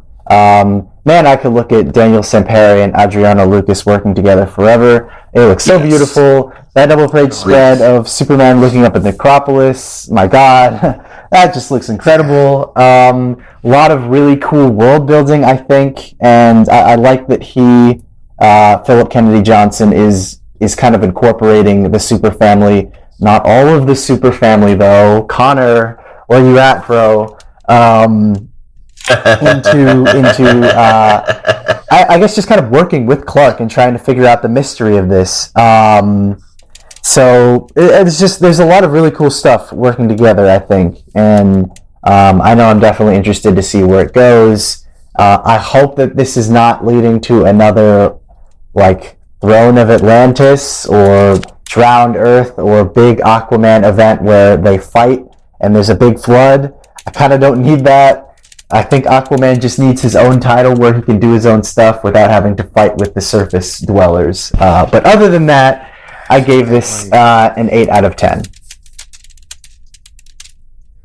Yeah, I can see this as... I took this as a setup issue, even though I know it's not really. It's just like a stepping stone to the story. But it was still a lot of fun. And I agree, this makes me want just more Aquaman. I really missed that book. Right? I had such a fun Nobody liked it, but I enjoy the way Kelly Sue DeConnick writes Aquaman. The stories she could use a little guidance on, but that was where I kind of dropped out, actually, because I just, for me, it was exactly what you said. It was like the writing was fun, but it was just the story. I was not as interested as I was when Abnett was on the book. When it was, really dealing with the underworld stuff, and I was like, oh, this is awesome. And it kind of felt like it had lost me there. Yeah, I think my favorite part about DeConnick for Aquaman and the Aquaman world is, and I'm a sucker for that, is just getting the characters to sound right. And dude, I'm serious. Go pick up the last issue that she wrote, because the last few pages are literally this metaphorical, like, love letter to Aquaman and his world from DeConnick, saying goodbye and hopefully it won't be forever. But it's not like straight out from her. It's written, like, into the world. And dude, I was like, talk about pulling on the fucking feels. It was great, man. No, I can definitely agree with. I just one thing I'm gonna say about Aquaman. I feel this turned into an Aquaman review. I can agree with when DeConnick took over. I think her first story arc was Aquaman. This is post that Justice League tie-in story, and he ended up on, like, that deserted island with all those sea gods. Yeah. And that story was I stuck through it, but I found it such a drag. But once you got past that, I thought it got more exciting, and the writing got much better and more interesting, and in the end, it all made sense. Yeah, some people need to realize that some stories do move slow, and, I'm one of them. That's the reason why I was giving Kennedy shit at the beginning of his Superman runs. Mm-hmm. But anyway, probably back to that, huh? Yeah. So, Action Comics. It's 7.5 for me. I still really enjoyed it. I am very curious to see where this ends up with Warworld. For sure. Again, Kennedy is rocking it out. I can keep him on 2 books all day long. I'm so much happier with this creative team than the last one. This is the kind of writer you pair these kind of artists. Not just this book, but the other Superman book as well. That's what you do, guys. And yeah, I'm fairly certain that I'm not alone in this opinion. Give me 1 sec, guys. I'll be right back. Just gotta. I give this one an 8.5 out of 10.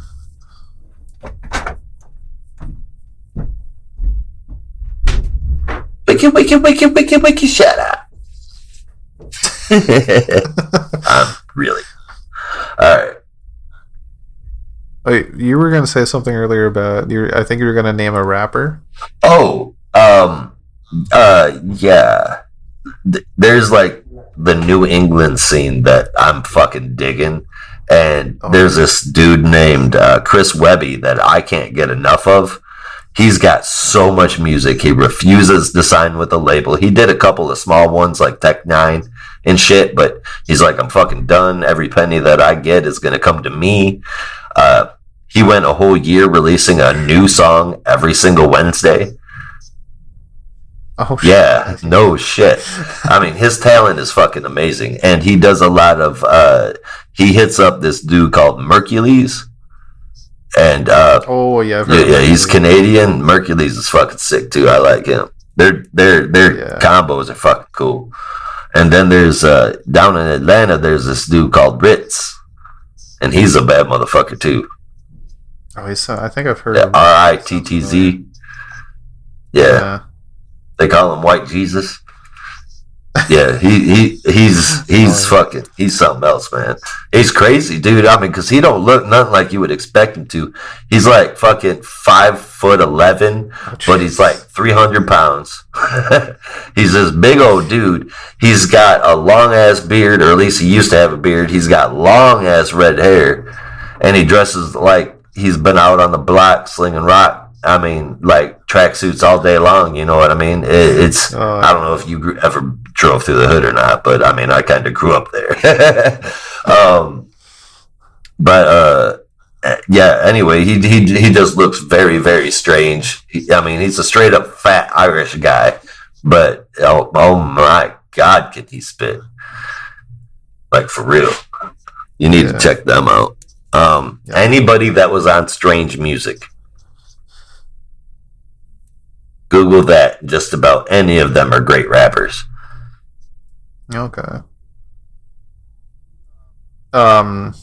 Yeah, I know Mercules from. There's a Canadian rapper. I think he's out of Nova Scotia called Classified. Classified, yeah, he's pretty good too, man. Yeah, I love Classified. And if you've never heard Chaos, he's straight out of Toronto. His shit is so good. It's like real Toronto rap, and it sounds weird to hear that there's like Toronto rap, but Chaos fucking kills it. He hasn't done much in a long time. It's K-OS. And he's slowly coming back now. He did a track with Daft Punk, but like his older shit is so fucking good. Alright, Hello? he just like a reggae looking dude, yeah?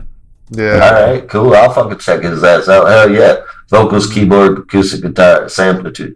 Hell yeah. That sounds right up my fucking alley, dude. He's like a real musician, and his lyrics are fucking fire. Dude's name is Kevin, but it's spelled like K-Heaven. Yeah. That might be because his father is a minister. Ah, okay. Yeah. Alright, that makes sense. They call him an alternative rapper. Now I'm really curious. Alright, dude. Oh yeah, so good. Alright, Okay, sorry about that, guys. you're all good. We can pick up at Midnighter. Okay, yeah. All right. I don't know, Brandon and Rob, if you guys gave your scores a shit. I think Rob did. Brandon? Yeah, I gave my score. I said 8 out of 10. Alright, cool. Oh yeah, you read it. Never mind. Yeah. All right, next we have our Midnighter backup. And Rob, get us up to speed. Well, so we have from writers Becky Cloonan and Michael W. Conrad, with art by Michael Avon Oeming, colors by Taki Soma, and letters by Dave Sharp. Midnighter contends more with Future Trojan, while... Is that the word I wanted to write? Contends? Future Trojan. Doesn't sound right, but I mean, that's pretty accurate. Yeah. It's pretty. Yeah, Yeah, that's what you were the looking way I for. could describe it. But like, no, I'm thinking contends is that the word I wanted to write? That sounds Or am I right. Correct to something else. Yeah. Okay. Midnighter contends more with Future Trojan while trying out a plan to end the. Oh god. Midnighter contends more with Future Trojan while trying out a plan to end the loop of time he is stuck in. During this, Andre finishes the motions to bring himself into the version we saw of him in the future. And not needing Mr. Miracle anymore, he orders to have him dealt with. Problem is, Miracle is dealing with that himself as he begins his escape plan. I want to say not much happened, but when you look back at it, it feels like a lot happened. I think things are getting set up well to see where this is going, and I don't know how to feel about this one.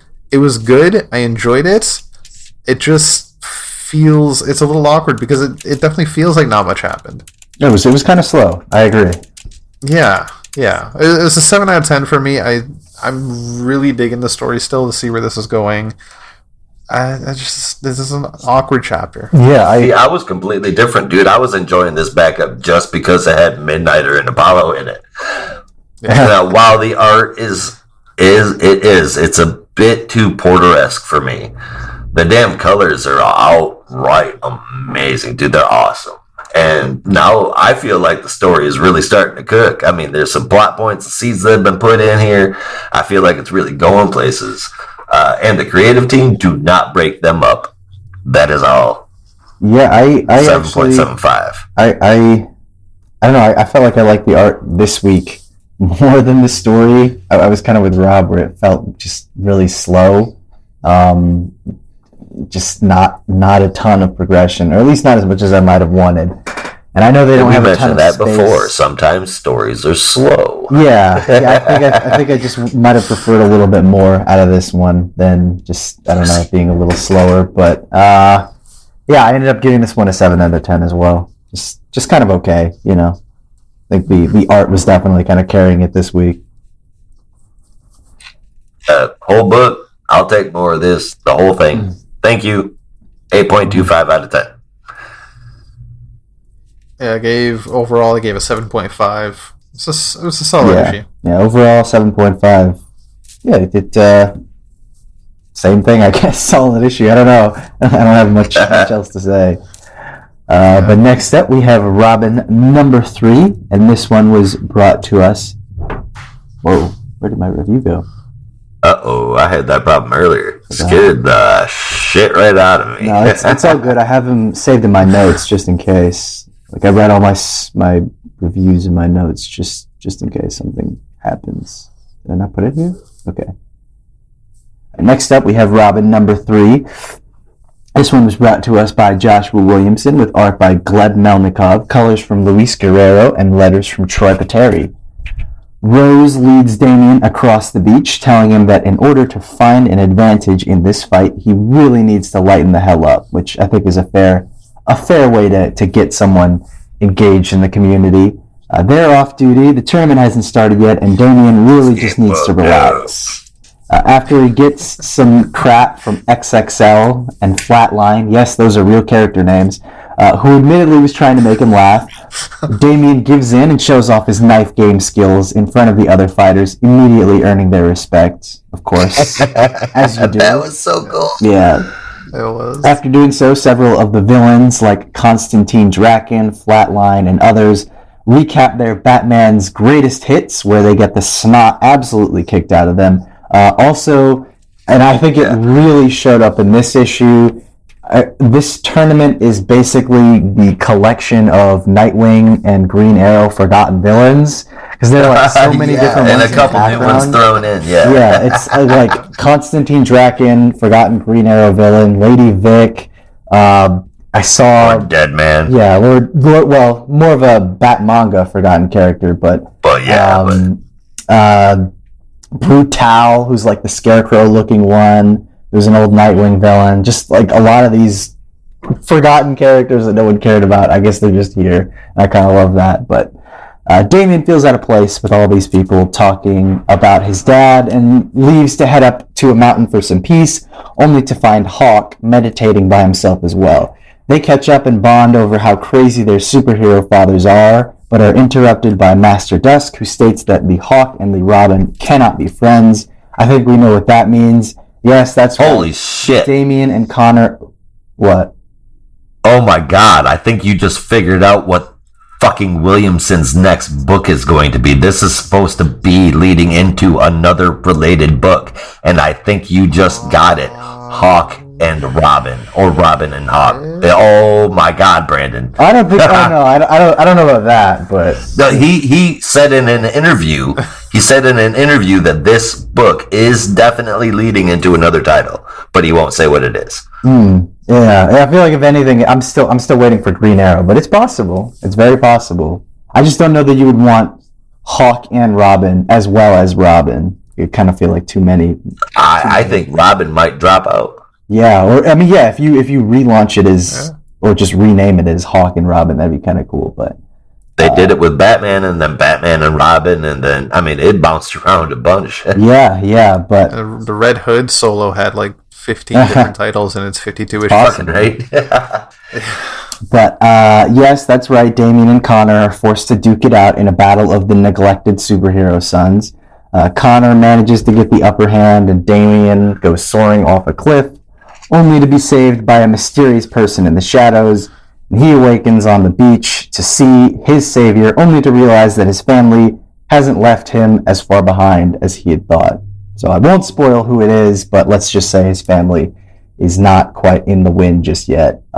This is my favorite issue for this week. I'm still loving this book. It's so much fun. I seriously, I can't have any more fun with this book. It's just so great, and like every time I come back to it and think, maybe this will be the weakest issue, or maybe it'll drop here. It really doesn't. It just continues to have more fun with Damien, and I think this issue in particular gave us the conversation that I'm sure maybe Connor Hawk fans have probably been waiting for like a decade for, which is the big talk between him and Damien about who has the crappier father. That like cool splash page of just like, did your dad do this? And he's like, yup, and that was great. So like it was fantastic. It was a lot of fun, and like to my knowledge, Damien and Connor never got to meet. So this is kind of their first introduction to each other. So I think it makes perfect sense that they would be friends. And I mean, I know they have to fight in the tournament eventually, but I'm sure once they're done with that and they're off doing their own thing, they'll find a way to keep in contact and be friends. And I think that would just be absolutely lovely. So I end up giving this one an 8.5. This book is so much fun, and I would definitely encourage you guys to check it out. Absolutely. Bruh, I am telling you, you have got it. We're going to get a new Super Sons book. I think it would be really cool sounding if they named it Hawk and Bird, or Robin and Hawk, Hawk and Robin. Mm-hmm. Oh my God, that would be awesome. That would be a very cool book. It really would. And I mean, just think about it. John can't be Damien's best friend no more. So now he doesn't have that polar opposite relationship like, the Batman Superman parallel. Now he's got somebody that's actually gone through the same shit he has. So that is cool as hell. I'm so excited. Bum, bum, bum, bum. Anyway, I think Melnikov is doing his very best here. And Guerrero works really well with him. And as far as the rest of the book goes, I can't believe I've been heaping so much praise on Williamson, but he's doing a great job at this, man. Hell of a surprise ending, and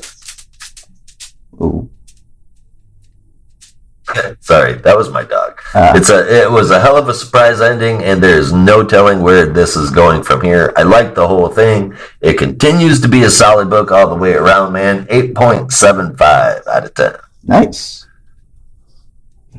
When I was writing down my notes for this, and I saw the end, I was like, okay, we're probably not going to spoil the ending. And then I completely forgot who it was at the end. And then when Brandon was talking about it, I was like, oh, wait, who was it? And then I remembered, and I just got all that joy all over again. You never get to experience things twice, but I just did.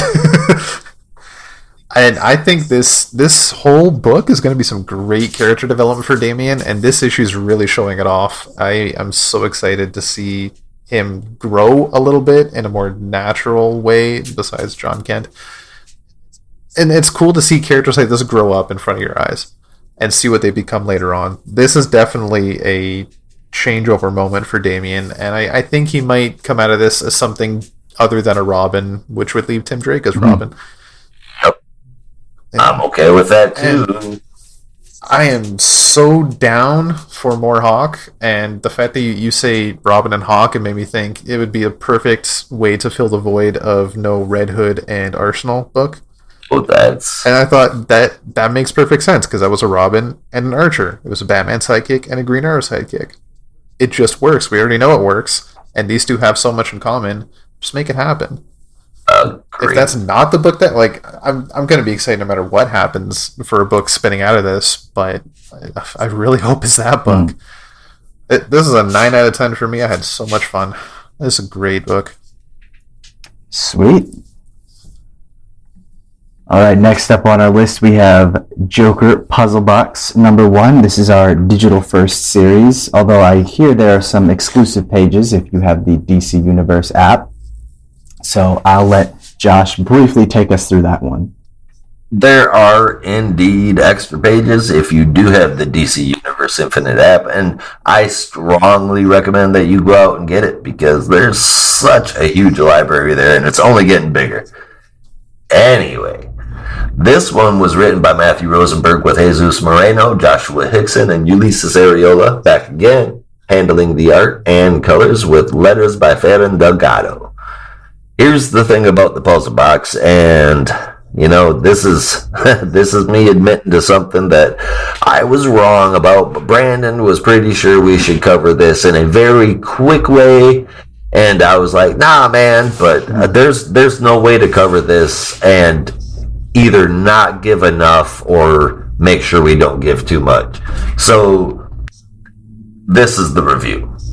Going forward, we're going to have this exclusively as a lightning review, regardless of the number of issues there are to review that week, because we're just going to play it safe and not ruin things for you.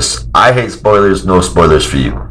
This is all that happens. Joker is still in the interrogation room at GCPD, recounting a meeting between him and the Riddler that has to do with the Master Engine. Nobody knows what it is, but Riddler believes it's something that will give its controller unbelievable power. We don't know what that means. He could be able to control all of the milk on Earth. Who knows? But anyway, that's all you're getting. We'll keep discussing it, like I said, maybe in a lightning review, maybe just at the start of the show. But if you're interested at all in this book, it is a awesome mystery, and there are clues all over the place. And to be honest, to speculate what is a clue and what I'm not reading too much into is a little bit out of hand right now. But I would say wait for the trade, but not this day and age because everything gets spoiled. So again, go out and get the DC Universe app so you can get the extra pages, help you figure out what's going on too. The art from both sets are really good, and Rosenberg has me sucked in. I give this an 8 out of 10, man. I also gave this an 8 out of 10. Strong artwork, strong story, mystery keeps building. That's all I got to say. Yeah, it was also an 8 out of 10 for me. And readers, honestly, I'm thinking this is going to need multiple read-throughs. So be ready for that. Because where the hell is this going? Yep, where is it going? And there's no way I got all the clues this time. I went through it 3 times. I went through the last one 3 times too. I've got all the shit written down on paper, man. I'm trying to keep track of it. You guys got any ideas yet? Because even though I'm being that fucking weird about it, I've got no clue. I mean, none, dude. I'm needless to say, I'm enjoying this book, and you know. It's a fun book. That's why it's not rated much higher from me, is because it's only a fun book, but it's a hell of a fun book, man. It's 8 out of 10 for sure. Matter of fact, if this was in a regular Batman or like Joker book, I would probably give this a 9. Wow. Yeah. Well, yeah. There's a lot of cool stuff there. So we'll see what comes next. But keeping in Gotham for just a little bit longer, we'll be checking in on Detective Comics number 1038, which was brought to us by Mariko Tamaki, Victor Bogdanovich doing the pencils, with Victor Bogdanovich and Daniel Enriquez on the inks, Jordi Valera on the colors, Aditya Bidikar on the letters. I have one sentence to start this with. Mr. Worth is freaking scary. My God. Really scary. Wow. So as Worth and Batman duke it out in the sewers, Batman tries to make sure that Lady Clayface, who currently has the appearance of Sarah Worth, his daughter, is protected and away from Mr. Worth, but it's too late, as Worth sees Lady Clayface and has a breakdown as he cannot understand what has happened to his daughter. Worth surrenders after his battle with Batman and is arrested, but is released from jail in record time because he's rich and scary. He makes some more threats before a strange man introduces himself and promises to help him deal with his Bruce Wayne problem. That man is Hugh Vile, the man who works in Mayor Nakano's office.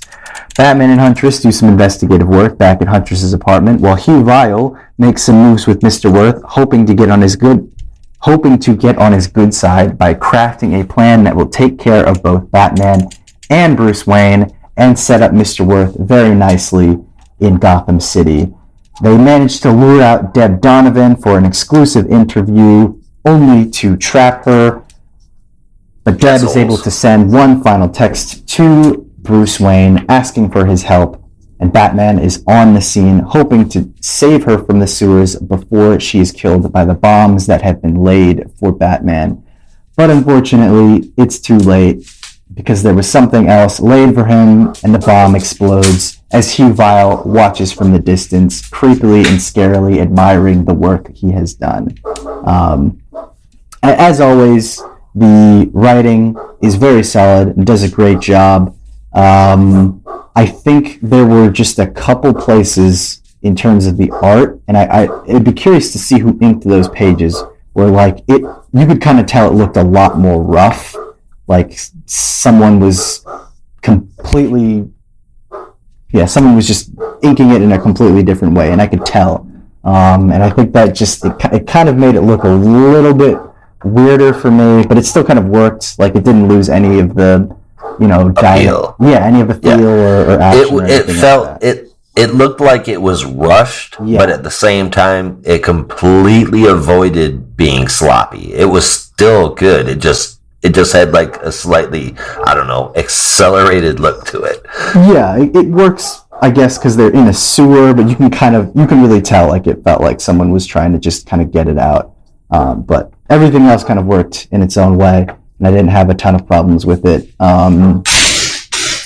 There are so many panels where Bogdanovich looks like Greg Capullo. It's almost shocking, especially every time he draws a face. It's almost uncomfortable if it wasn't so good. But other than that, solid issue overall. I like that we're finally getting some answers in this. And I saw a couple people say like this issue was meandering or it didn't really make sense. But I actually found this issue to kind of really start tying things together, because it's like now, at least I don't know about you guys, but I feel like I'm finally getting the full picture of who's kind of instigating the chaos in Gotham. We know it's Hugh Vile.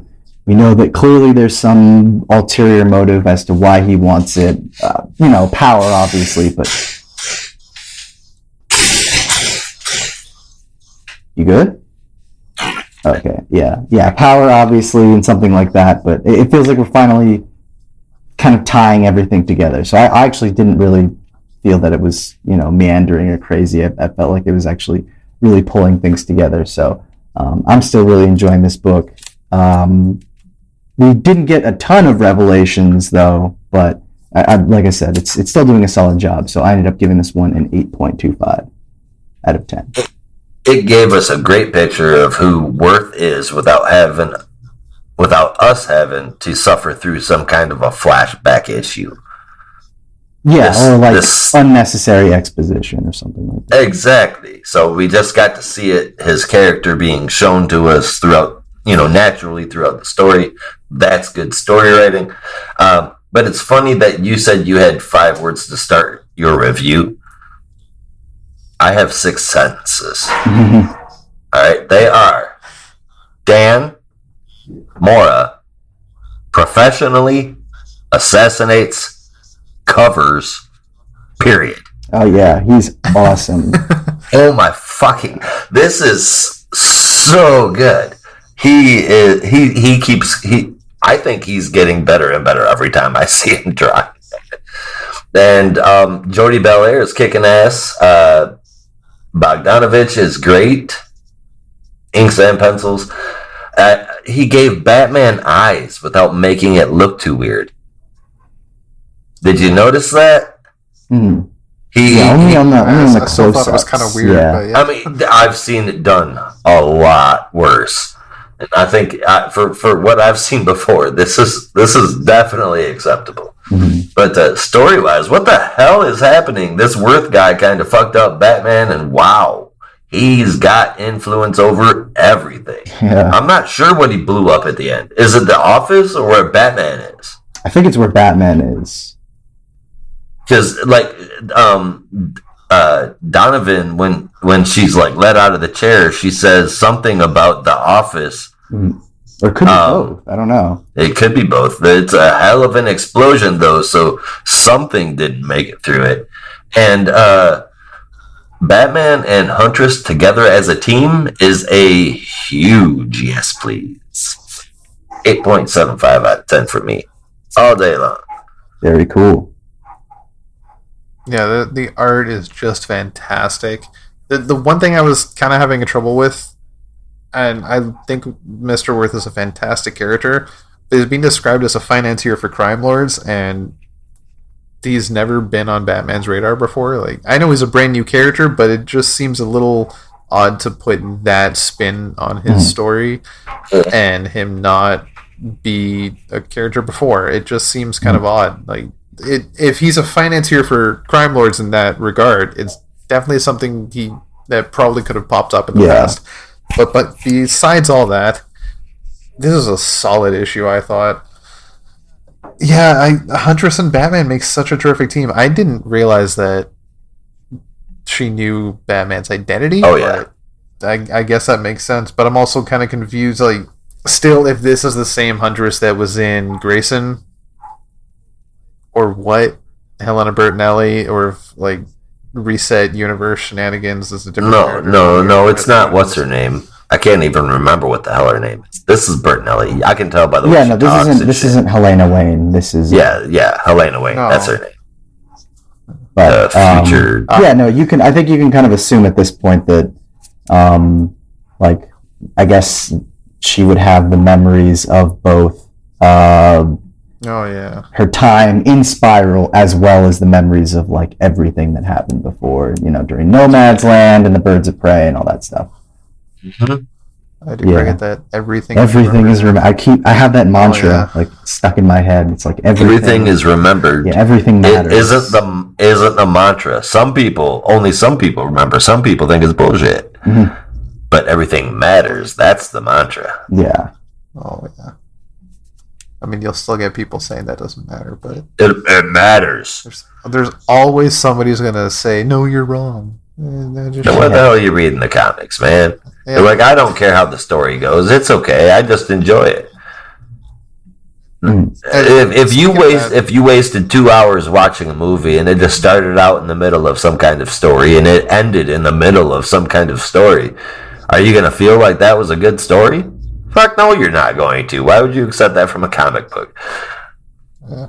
Anyway, sorry, ranting. That being said, Brandon, you keep mentioning people chattering online. Are these people by any chance Redditors? No. This is like occasionally I'll go on the CBR has the message boards that they have, not the articles that they post, but the message boards where you can kind of talk about the new releases and everything. And sometimes I don't post, but sometimes I'll go there and just see what the chatter is and see what people are talking about. And I saw I'm on there all the time. Yeah. That makes sense, because honestly, I find the only thing more toxic than a Reddit thread is the message boards on a newspaper website. I love Reddit, man. Yeah, there's some hate that's on there, but if you stay in the good shit, I sometimes the best stuff is always in the comics, especially in the joke subreddit. There's always a joke that's funnier, like immediately underneath it. Oh yeah, the real jokes are always in the comments. That's the classic mantra on subreddit. Yeah, so good. All right. Yeah, the main story is an 8.5 for me. This is such a fun story. Awesome. All right. Well, we'll be moving on to our final book for this week, and that is Justice League. Oh, not yet. We didn't get March of the Penguin in. Oh crap! I totally forgot there was a backup. He tried to steal a story from you, Rob. Oh my god. Oh my god, that's horrible. I have it written. I'm calling Dan Mora. Steal the story back.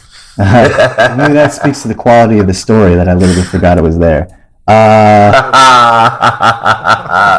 Oh, Brandon with the shade from down. Yep. No. Sorry, that's how it be. So, okay, before we head to Justice League number 63, we'll be taking a look at the backup story for this week, March of the Penguin. So, Rob, please, why don't you tell us all about it? All right. So we got from writer Megan Fitzmartin, art from Carl Mostert, colors from Jordi Belair, and letters from Rob Lee.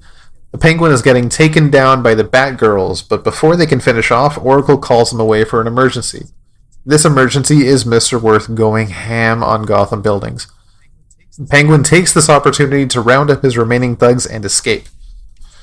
His head thug starts asking for more money, because the rest of the crew thinks they're not getting paid enough. But Penguin answers by driving off instead. And after an embarrassing scenario with a reporter, which did not end in the reporter's favor, Penguin decides it's time to take Mr. Worth's call. The call that was teased during the main story. And what that call is going to hold, I guess we'll just have to find out. I smell shenanigans. Yeah. After this, I really hope Penguin comes back into the spotlight. I don't know about you guys, but I think Penguin's such a it's not a fantastic villain. He's not a deep villain. He's not a great villain, but he's a cool villain. I don't know how you guys are going to feel about this, but I love how they pointed out that the Penguin is pretty much a useless Batman villain at this point. He should just be a mover, a crime boss, but dare I say, maybe the way he was depicted in Gotham, the TV series, I think he should be a slimy crime lord that will do whatever it takes. That's my favorite iteration of the Penguin.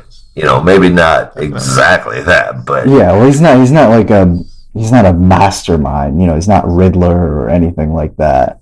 no, he's just he's a crooked manipulator of politics and money. Yeah, and that's what he should be. But I mean, lately he's just there whenever a criminal needs cash, or they need a setting, like at the Iceberg Lounge. I guess this is going to show us how, like, he's stepping up his game to retain his villainous fame. I'm interested in seeing where this is going.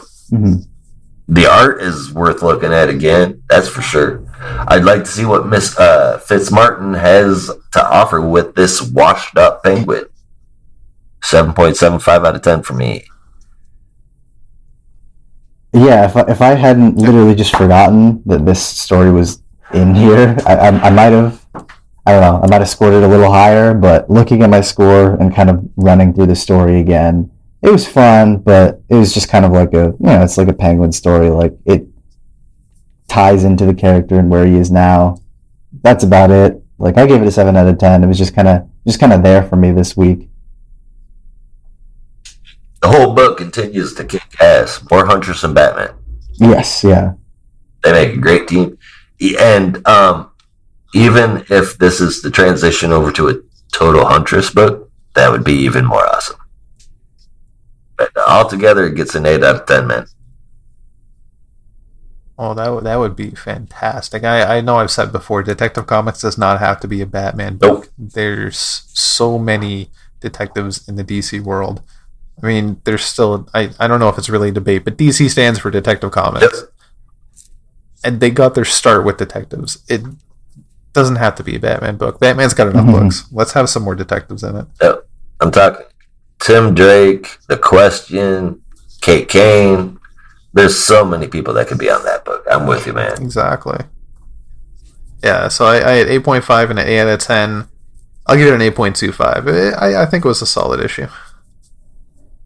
Yeah, no, I ended up rounding mine up to just an 8 out of 10. Like I said, solid issue, although I think the backup definitely was kind of just there for me. It didn't really do too much. And I mean, I felt that the main story definitely really outshined it. But with that out of the way, now we can move on to Justice League number 63, which also features a main story and a backup story. So Rob will fill us in on our main story, and I will take the backup story before we move on to our top 3 books for this week. So, Rob, why don't you take it away? Well, did Josh not want to do Justice League? Evidently not. Not this week. I think he was done. I'm done. Actually, before I start, sorry, I left a blank on my notes because I couldn't remember a name and then I forgot to look at the name. It's not doing Justice League is much better for my blood pressure. Yeah. Sabato, that's his name.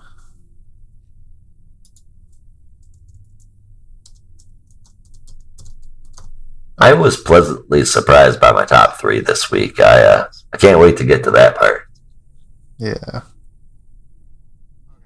Okay, so we have on writing duty is Brian Michael Bendis with art by David Marquez, colors from Ivan Placencia, and letters by Josh Reed. The League narrowly escapes Naomi's homeworld. Batman arrives just in time with the device used by the residents of that world to invade. Before leaving, Naomi goes a little bit crazy and attempts to attack Zimbardo, but is pulled away by Black Adam. She wakes up in the Hall of Justice, and each member of the League takes turns telling her, it's okay, this is part of being a hero. You can go a little crazy sometimes. And then both her and Black Adam are officially invited to join the League.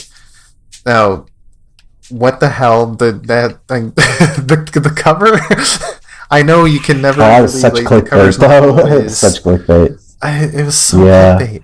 The cover's not always indicative of the story. No, sometimes it's flat out misleading, and that shit is stupid. Black Adam and Naomi accused. At what point were they ever accused? No. The League literally did the opposite and told both of them, no, you're fine. That was it's okay. classic DC clickbait. It's like those old covers from the 60s where it's like you have this beautiful action on the cover and then you open it up and you're like, oh, oof. Yeah, where's the action?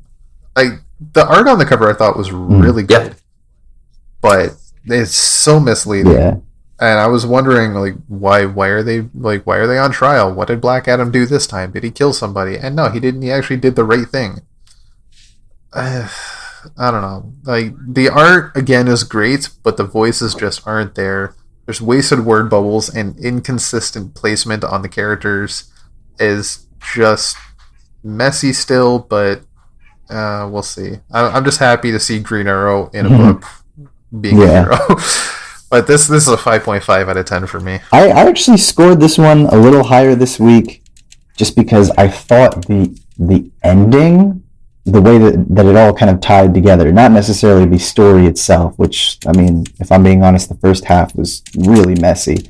But I actually found the ending where it's just like, oh, Naomi, welcome to the club. Like, I don't know. For me, it was kind of cute. Like, it kind of worked. And I was just like, oh, that's kind of nice. Like, at least they're trying to encourage something new. But, I had to be honest with the first half where it's just like nonsense happening on a page. It was like, oh, I don't want to read this anymore. So I actually ended up giving this one a 7 out of 10. Like I said, I thought it kind of wrapped up in a fine way, but how we got there was not that great. Actually, speaking of the end, two things I want to just shout out. The interaction with Green Arrow and Batman I thought was really nice. Being the two, human people, and they're both rich, and, well, one's rich now. I thought that it's fun seeing them interact.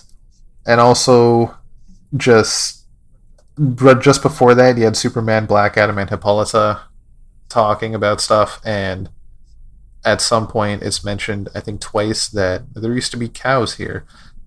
Why would Hippolyta remember that?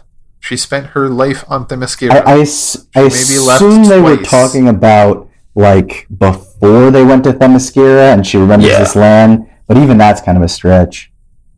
Yeah, how would she necessarily end up this exact plot of land? There was I'm guessing it was there were cows here or something or whatever. But no, kind of a stretch. And maybe she could Black Adam. He spent his life in Egypt, and then he was locked in the Rock of Eternity for centuries. Yeah, no, not the best one. Swing and a miss there. Yeah, but that's me done ranting. Green Arrow and Batman was great. Okay. David Marquez is amazing. I feel like you should I write love the. his- I feel like you should write the pull quotes for the tray when it comes out. It's just like Right? instead of talking about the story, it's just like David Marquez is amazing. And then someone That's asks what you I'm what you saying. thought about the story, and you're like, "But David Marquez is amazing." Amazing. Yes, that's what needs to happen, man. Like his art is great, but the way the people talk in every single panel is absolutely ridiculous. The man has no idea how to put words into a superhero's mouth. Every issue he does continues to Or show at least the me about DC that. heroes. At least Yeah. the DC heroes. Well, I mean, didn't he do? Yeah, he did that run on Daredevil, didn't he? Oh, it was amazing. I love that. I Daredevil. couldn't stand the way he made Matt Murdock talk. Really? I loved his. Oh wow! Yes, I've never heard I that loved before. his. It was the dialogue. It bugged the hell out of me. Oh wow! The Yeah, Miles no, his- Morales run his he did Daredevil was is freaking fantastic. wow. Yeah, no, I've never. His Daredevil is one of the more consistent ones. But for me, it was very consistent. It was just not consistent in a positive way. Interesting. As far as that goes, all of that other stuff aside, I'll just say this: everything about this book, other than the art, is 100% ludicrous. So stop it. That is all. I can only give this a 4 out of 10. Fair enough. Is it? Next, yeah, I mean, I can't really. What am I gonna come to where you are and tell you to change? What is wrong with you? Yeah. It's how we Read this are. Daredevil. But before we close out Justice League for this week, we'll be recapping our Justice League Dark Backup. And that was brought to us by Rom V with art from Zermanico, colors from Romulo Fajardo Jr., and letters from Rob Lee.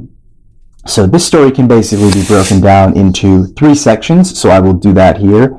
Basically, number 1, the Justice League Dark now know that Merlin is trying to resurrect old Atlantis and need to escape from the Library of Babel. Constantine figures out a way, in a very clever fashion, I might add, and they literally walk out of the pages of the fictional library. After Zatanna states that they need to reach out to Aquaman and the JLA, Jason Blood comments that they need someone more powerful that can give them the upper hand against a figure like Merlin. That someone, part 2, is the second part of our story. Dr. Fate, aka Khalid Nassour, and Kirk Langstrom, aka Man-Bat, who are working on a way to fix the Helm of Fate. They run some tests, it supercharges the helm, and Khalid gets some visions of the past, present, and future. And in that image of the present, part 3, a young woman stands out, one Elnara Rashtu, the former Knight of Arthur and woman out of time, who has come to a chapel in Gotham at the behest of a mysterious voice. The voice leads her inside as it starts to fade, and she engages in battle with some men in robes who are talking about an old man they have in captivity. All the while, a mysterious Dark Knight watches from the shadows, smiling, and thus concludes our tale of the JLD this week. Yeah, I mean, you know, I can't keep saying the same thing that I keep saying, which is this book needs liberty from the main story, and it's not getting Absolutely. it. Which is sad, really, because it just, like, I gave this an 8.5, but I just wish that I didn't have to read it here. Like, I would have read a 22-page issue of this story if I could get it, but we're just kind of stuck with these 10-page backups in a less than stellar main story, and it's unfortunate, but it is what it is, I guess. Really is. There's got to be more people than us that are saying this exact same thing, but why isn't anyone listening? Maybe This- JLD just didn't sell that well, which sucks, but I mean, what can you do? So I figured DC was probably just like, just throw them together, who cares? But I almost wish you could expand the page count, give us 40 pages, and have 20 pages of JLD, 20 pages of Justice League. I would much rather have that, because at least I can have a longer Justice League Dark story. My only hope is that this backup is a double-edged sword, not just to keep the story going because it's a good story, but also to hopefully bring in people into JLD that are just buying it for the Justice League. is hopefully promoting, puffing up the sales from a future JLD book. I'm really, really fingers crossed. I want another JLD book, and I'm hoping that's what this is for. Get people interested, kind of like bait them in and then sell it to them. Yeah. Because this is another spectacular issue from who I would call one of DC's premier creators, Ram V.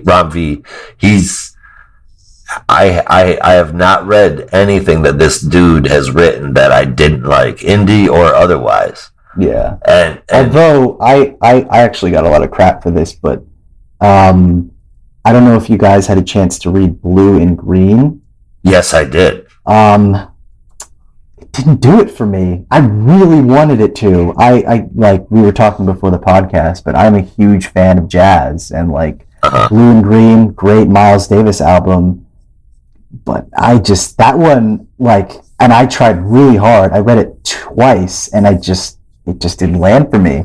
I loved these Savage Shores. I'm loving The Many Deaths of Layla Starr right now, and what was the other one that he did? I guess we're just talking about Rob V now.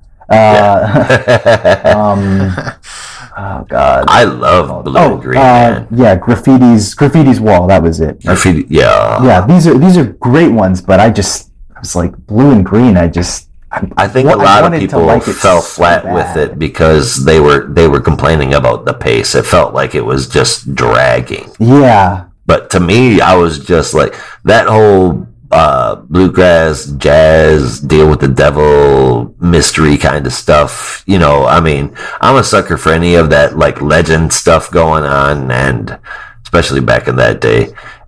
Sign me up for it all day long because I like it, man. I thought it was totally did it for that me. Whole demon idea was cool in theory. It felt like it didn't fully land, or it felt like the idea wasn't fully fleshed out. But that was just me. I really wanted to like that one. But there's if you're familiar with the history of jazz, there's all kinds of talks about deals with the devil. With the big, urban huge guys and that kind of stuff. But yeah, that's why I say I was like most of the stuff I've read from him has been excellent, but that was just like the one I just couldn't crack. No matter how many times I kept revisiting it, it just didn't land for me. But otherwise, man. Yeah, I You're know. messing up. but otherwise, super solid writer all around. And if he wasn't busy working on Venom with Al Ewing right now, I would say that he should be writing Justice League, the main story and the backup. But you can only do so much, I guess. Nonsense. You pointed out to me one time that Lemire does so much that anybody could do anything. I know. I wish, but I know that some writers can't handle that much stuff. But I'm just like, I would just. Yeah, I don't want to bleed them dry, man. You know what I'm saying? But I'm like, and here's the sad part, right? Because I was just thinking, I was going through Last Ride the other day, just kind of pulling it out to reread it, and I was just like, wouldn't it be nice if, even if it's not in continuity, wouldn't it be nice if you could just have Justice League Last Ride as your main story, and then JLD as your backup? Enjoy that. Yes. That would be great. Not to have to stumble through 20-something pages to get to the ones you really want to read. That's the one good thing I'll say. At least it's only 20 pages. Yeah. It's not 22. Right. As far as this one, exactly. That's what I'm saying. It's not 21 and a half. Oh, thank you. Thank you for that. But, man, Zermanico and V on this book, you couldn't ask for a better team. And I don't care if it's on DC's horror imprint or not. I want a horror book from Ron V and Zermanico. That'd be great. Hell yes. This gets an 8.75 out of me. Okay, the horror book again. Please listen. Throw Joe Hill into this creative team, and you're going to sell like New York Times level shit. Yeah. Oh, wait. Curveball. What if, I was just thinking, I was like, who could you get to take over the main Justice League story? I was just like, curveball. What if Joe Hill writes the main Justice League story, and Ram V Kind does of weird JLD. shit will we get out of that, And that's what I'm saying. It's like you don't even know, right? right? I feel like we could go back to some like oh shit, what's his name? Kirby, some like Kirby stuff, Yeah, and get real trippy with it. yeah. Well, anyway. Dream. That's what the world Oh, needs well. now. Oh, well. Yeah, with Justice League Dark, I thought the humor was wonderful, and the story just keeps getting deeper. I really hope this Knight sticks Mhm. Me around too. because she's Yeah, I hope she joins the JLD. yeah. Yeah, you dip in some King Arthur mythology in there, dude, and I'm gonna gobble it up unless it's horrible. Yeah. Definitely. And for any readers out there that I'm sure longtime readers of Justice League Dark might have already checked it out. If any of you were confused about why Kirk Langstrom looks the way he does, check out the Man-Bat miniseries, because that explains the whole thing leading into his appearance in the last Justice League Dark run and why he's more of a scientist in the body of a bat and not just a mindless flying brute. I thought it was pretty good, and it's cool to see him in this version of Mhm. himself. Yeah, finally, like Professor Hulk. Yeah. Exactly, yeah. Yeah, just keep this up. 8.5. Please, DC, give this team a I book. know. They need the Let right them be Justice League book. free, please. Yes. I mean, at this point, give me a weekly 15-page digital first. I don't give a shit. I will pay $8 a month to read his stories. Don't make me settle for 10 pages a month. Yeah. That's ridiculous, man. It's just But the JLD creative team continues to carry this book. We've made this joke before, but you would expect them to start stumbling or something, man. Maybe get a hunchback. I'm not sure. But they are definitely going strong. A rounded up score because of the JLD, Ram V, Zermanico, and the JLD team. 7 out of 10. Yeah, it's the same for me. Am I- Go ahead. oh, go ahead. Okay. Yeah, it's the same for me. 7 out of 10. JLD definitely brought this score way up. Yeah, my rounded score 8 out of 10. I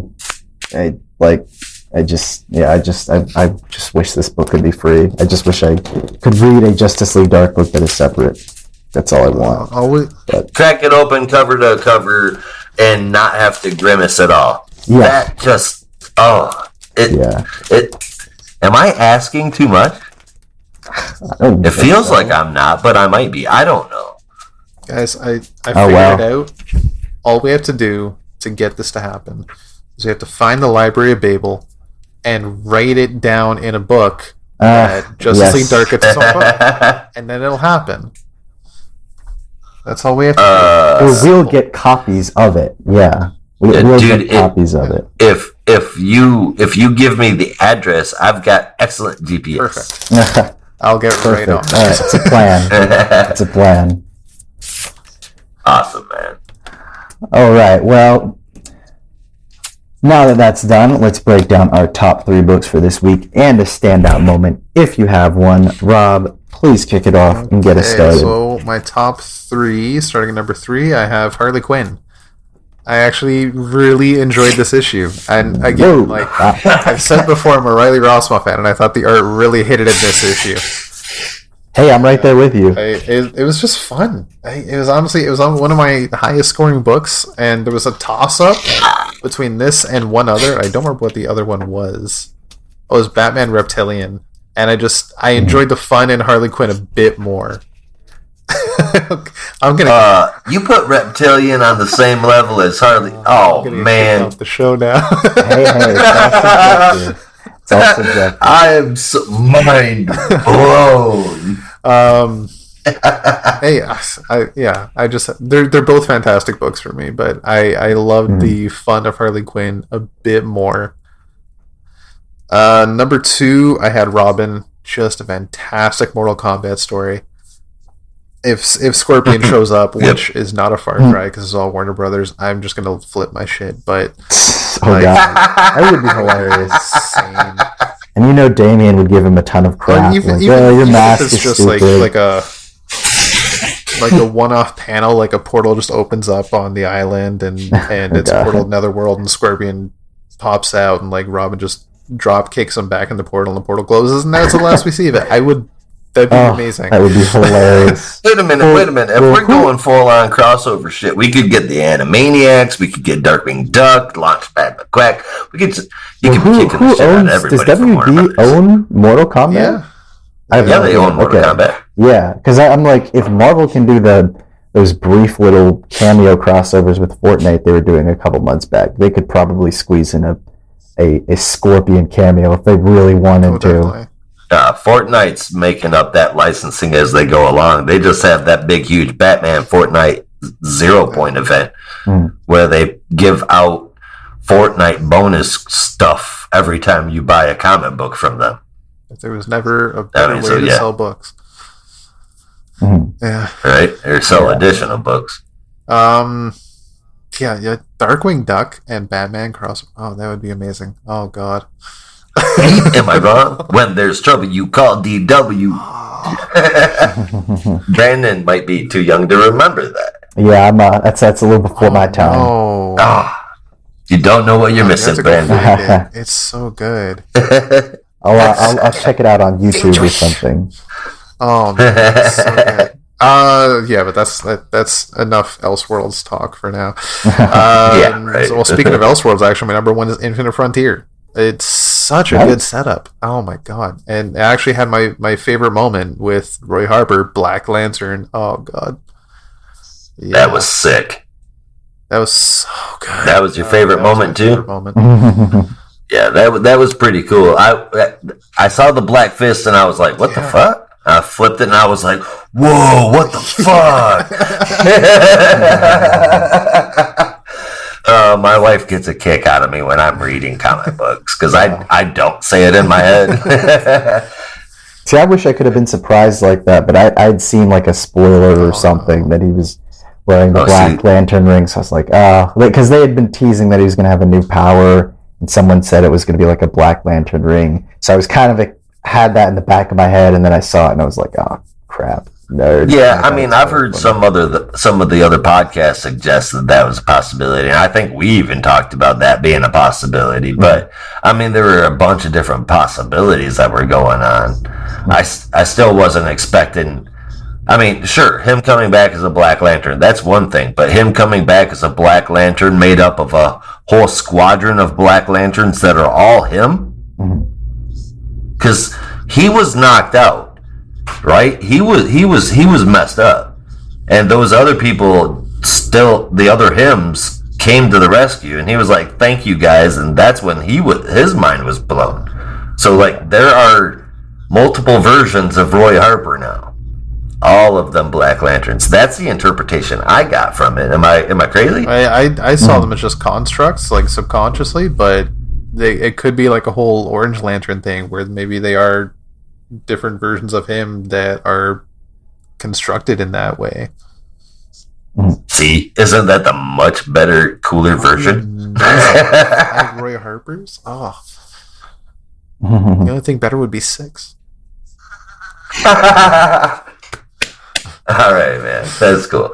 Man, well, my number 3 is going to be Infinite Frontier. I am cautiously optimistic, but so far this feels good. This looks good.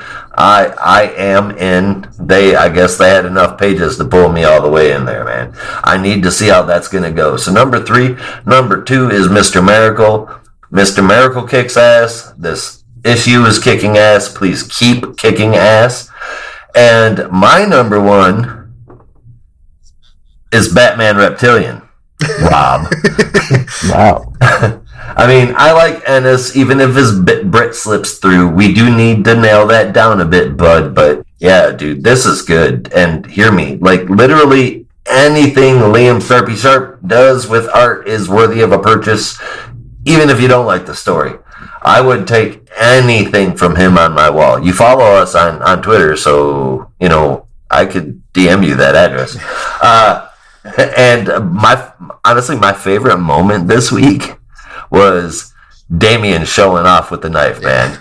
Yeah. That was sick. I loved it. Made me laugh. When a comic can make me laugh and smile, that's good shit. Yeah. So. Yeah, my top 3 in this week had a lot of ties for some reason. So, at number 3, I had Action Comics 1032 and Detective Comics 1038. Both the Hey, wait, hold on a second here. Rob, well, Brandon does this a lot. Where you just allow certain comic books to share the same. You can't do ties, man. You got. I can't choose. I can't choose, man. I can't choose. You can get an app that's a virtual coin to flip on your phone. No, it wouldn't do justice to them both. Honestly, like if it's got a tie, it's got a tie. Like that's. And there you go, man. All right, but yeah, I didn't hear what your numur 3 was. I'm sorry, I was too busy. No, you're good. Talking. You're good. Seriously, like I labor to choose which one. I just can't. But yeah, Action 1032, Detective Comics 1038, both great. Number 2, Infinite Frontier number 1, and Batman Superman number 19, also both great. But my number 1 for this week had to go to Robin. It's the one that made me smile the most, and I'm having the most fun with it. And this week in particular, I think just really knocked it out of the park. So yeah, if Infinite Frontier wasn't there, Robin would have easily been my number 3.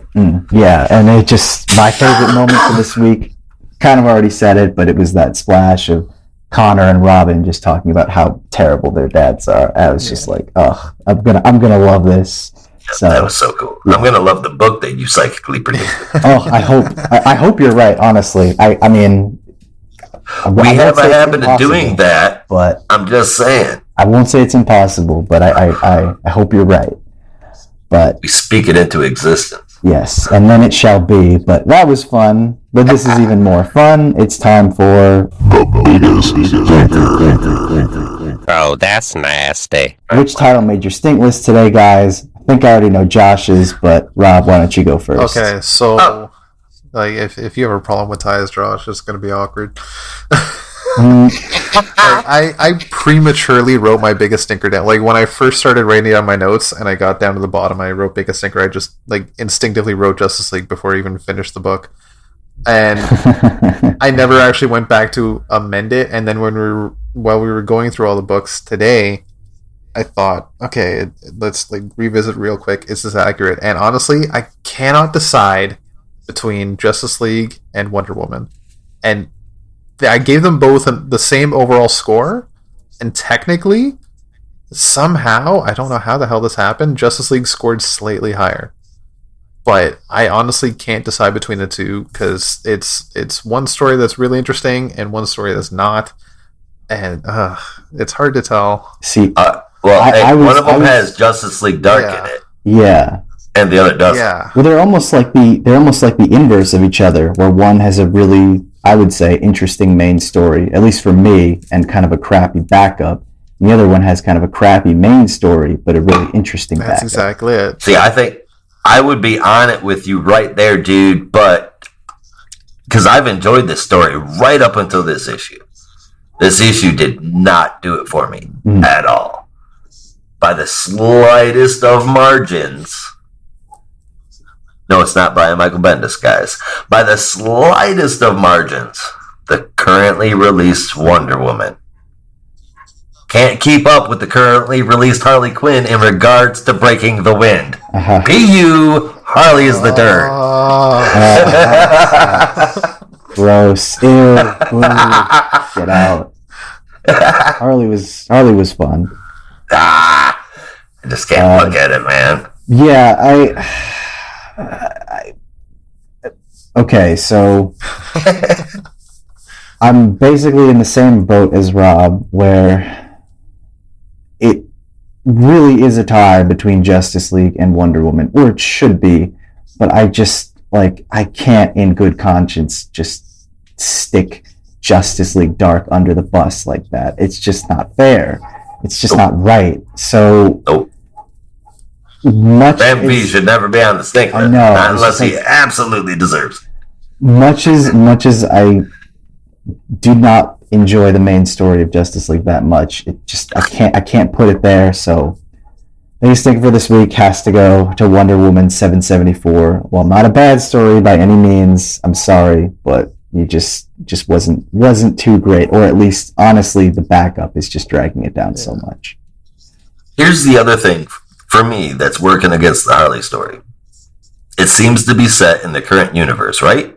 Mhm. But we've got Harley showing up in other books where, Williamson has pretty much nearly complete. Wow, I was talking all day. Nearly complete creative control over what's going on in the Infinite Frontier universe. And for him to allow Harley to be depicted and going through things in other books and then having this storyline going on at the same time, that makes me not even consider this book as part of the main universe. It feels like it's set in it, but it doesn't belong there. Does that make sense? Well, that would be a shame, because I actually think this is probably the more interesting story, but Right? yeah. I kind of see them in conjunction with each other. Like where you can have Batman doing 3 different things on 3 different books, and then also palling around with the Justice League and the Outsiders and God knows who else. Yeah, but he It shouldn't be. No, it's He just shouldn't different be. days of the week. And that is me. I'm a big, huge Bat stan. If you've listened to any amount of episodes, you fucking know that. And he should really be cut down. DC needs a slim Bat or something. Yeah, I think it's just kind of like comic book logic of like you say Batman, but I think Wolverine, where there was this old joke. Same thing. There was this joke. I forget what book it was in, but it was literally this joke where it's like, I think it was Spider-Man, or someone says to Wolverine, it's just like, how do you do all this stuff at one time? And he's just like, I just make time or whatever. And it's basically just a hand wavy way to say, like, they figure it out somehow that you can be in X-Force and X-Men and Avengers and also doing your own solo stuff at the same time. So, yeah, as it turns out, he's a secret billionaire, and his healing ability helps him cope with the fact that he's addicted to methamphetamines. So he's got his own private jet, and he never fucking sleeps. There's a reason why Batman and Wolverine crossed over in the Amalgam universe. Yeah, I mean, they're mirror opposites, man. Other than, Batman's not a mutant, but, I mean, semantics. If we're looking for like excuses for why all this shit happened, back in the heyday of the Flash TV series, the Flash TV subreddit was just chock full of memes. And one of the biggest things, whenever there was an issue with story, it would just say, "No, Speed Force. I ain't got to explain shit. Speed Force did it." That's Speed it. Force. Anytime there's an issue in the comic, even if it's Batman or if it's like Green Arrow, no, Speed Force. Whatever. Dude, we got Very that fucked 5 up. years of that in the comic books, Yeah. man. Yeah. And I will say this about the Young Diana backup that might give Wonder Woman a bit of credit. It helped me learn a new word. It helped me learn. I did not know what a fictophiliac was before this. There you go. Yeah, at least it's something. Yeah. I don't even think my kids would watch this shit if it was a cartoon. I'm not trying to be mean, but it's too weird. I don't want to beat up on it too much because it's honestly not that bad, I guess, if it's for you. But it's like it's drawn for little kids, but the story is for adults, but it's told in little kid voices. It's the weirdest thing. It's about how the Amazons are terrible people, which, again, feels like a more adult story, yet it has this cutesy artwork that you'd find in a YA novel, and Diana still kind of speaks like a tween. It's like 3 different age groups mixed together, I guess. Yeah, it's some kind of weird wonder stew, and it doesn't taste good. Well, I get, technically by that logic, this is the worst pun ever, for all ages, but think about it.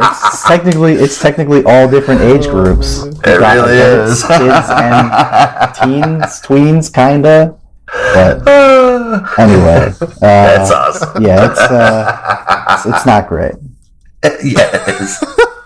Oh, wait till you have kids, dude. It automatically, that shit becomes hilarious. And that's the show. We hope you had fun. We definitely did. Come back next week for more DC Comics talk when we'll be reviewing Infinite Frontier, Secret Files number 6, Catwoman Annual number 1. Is it literally just called Teen Titans Academy Yearbook number 1? Okay. Yes, it is. Okay. Teen Titans Academy Yearbook number 1 and Green Arrow 80th Anniversary number 1. I gotta say, I am looking forward to all of those. Yeah, I think so. Bit of a light week, but it sounds like there's still some good stuff. So we'll be here talking comics, and we hope you'll stop by. Remember to go to notarobotpodcast.com for all of our episodes and our other shows with all sorts of people. With that, there's only one way that we'd say goodbye around here. Until next time. Good to each other. And don't be a robot. God damn, it was almost 200 minutes.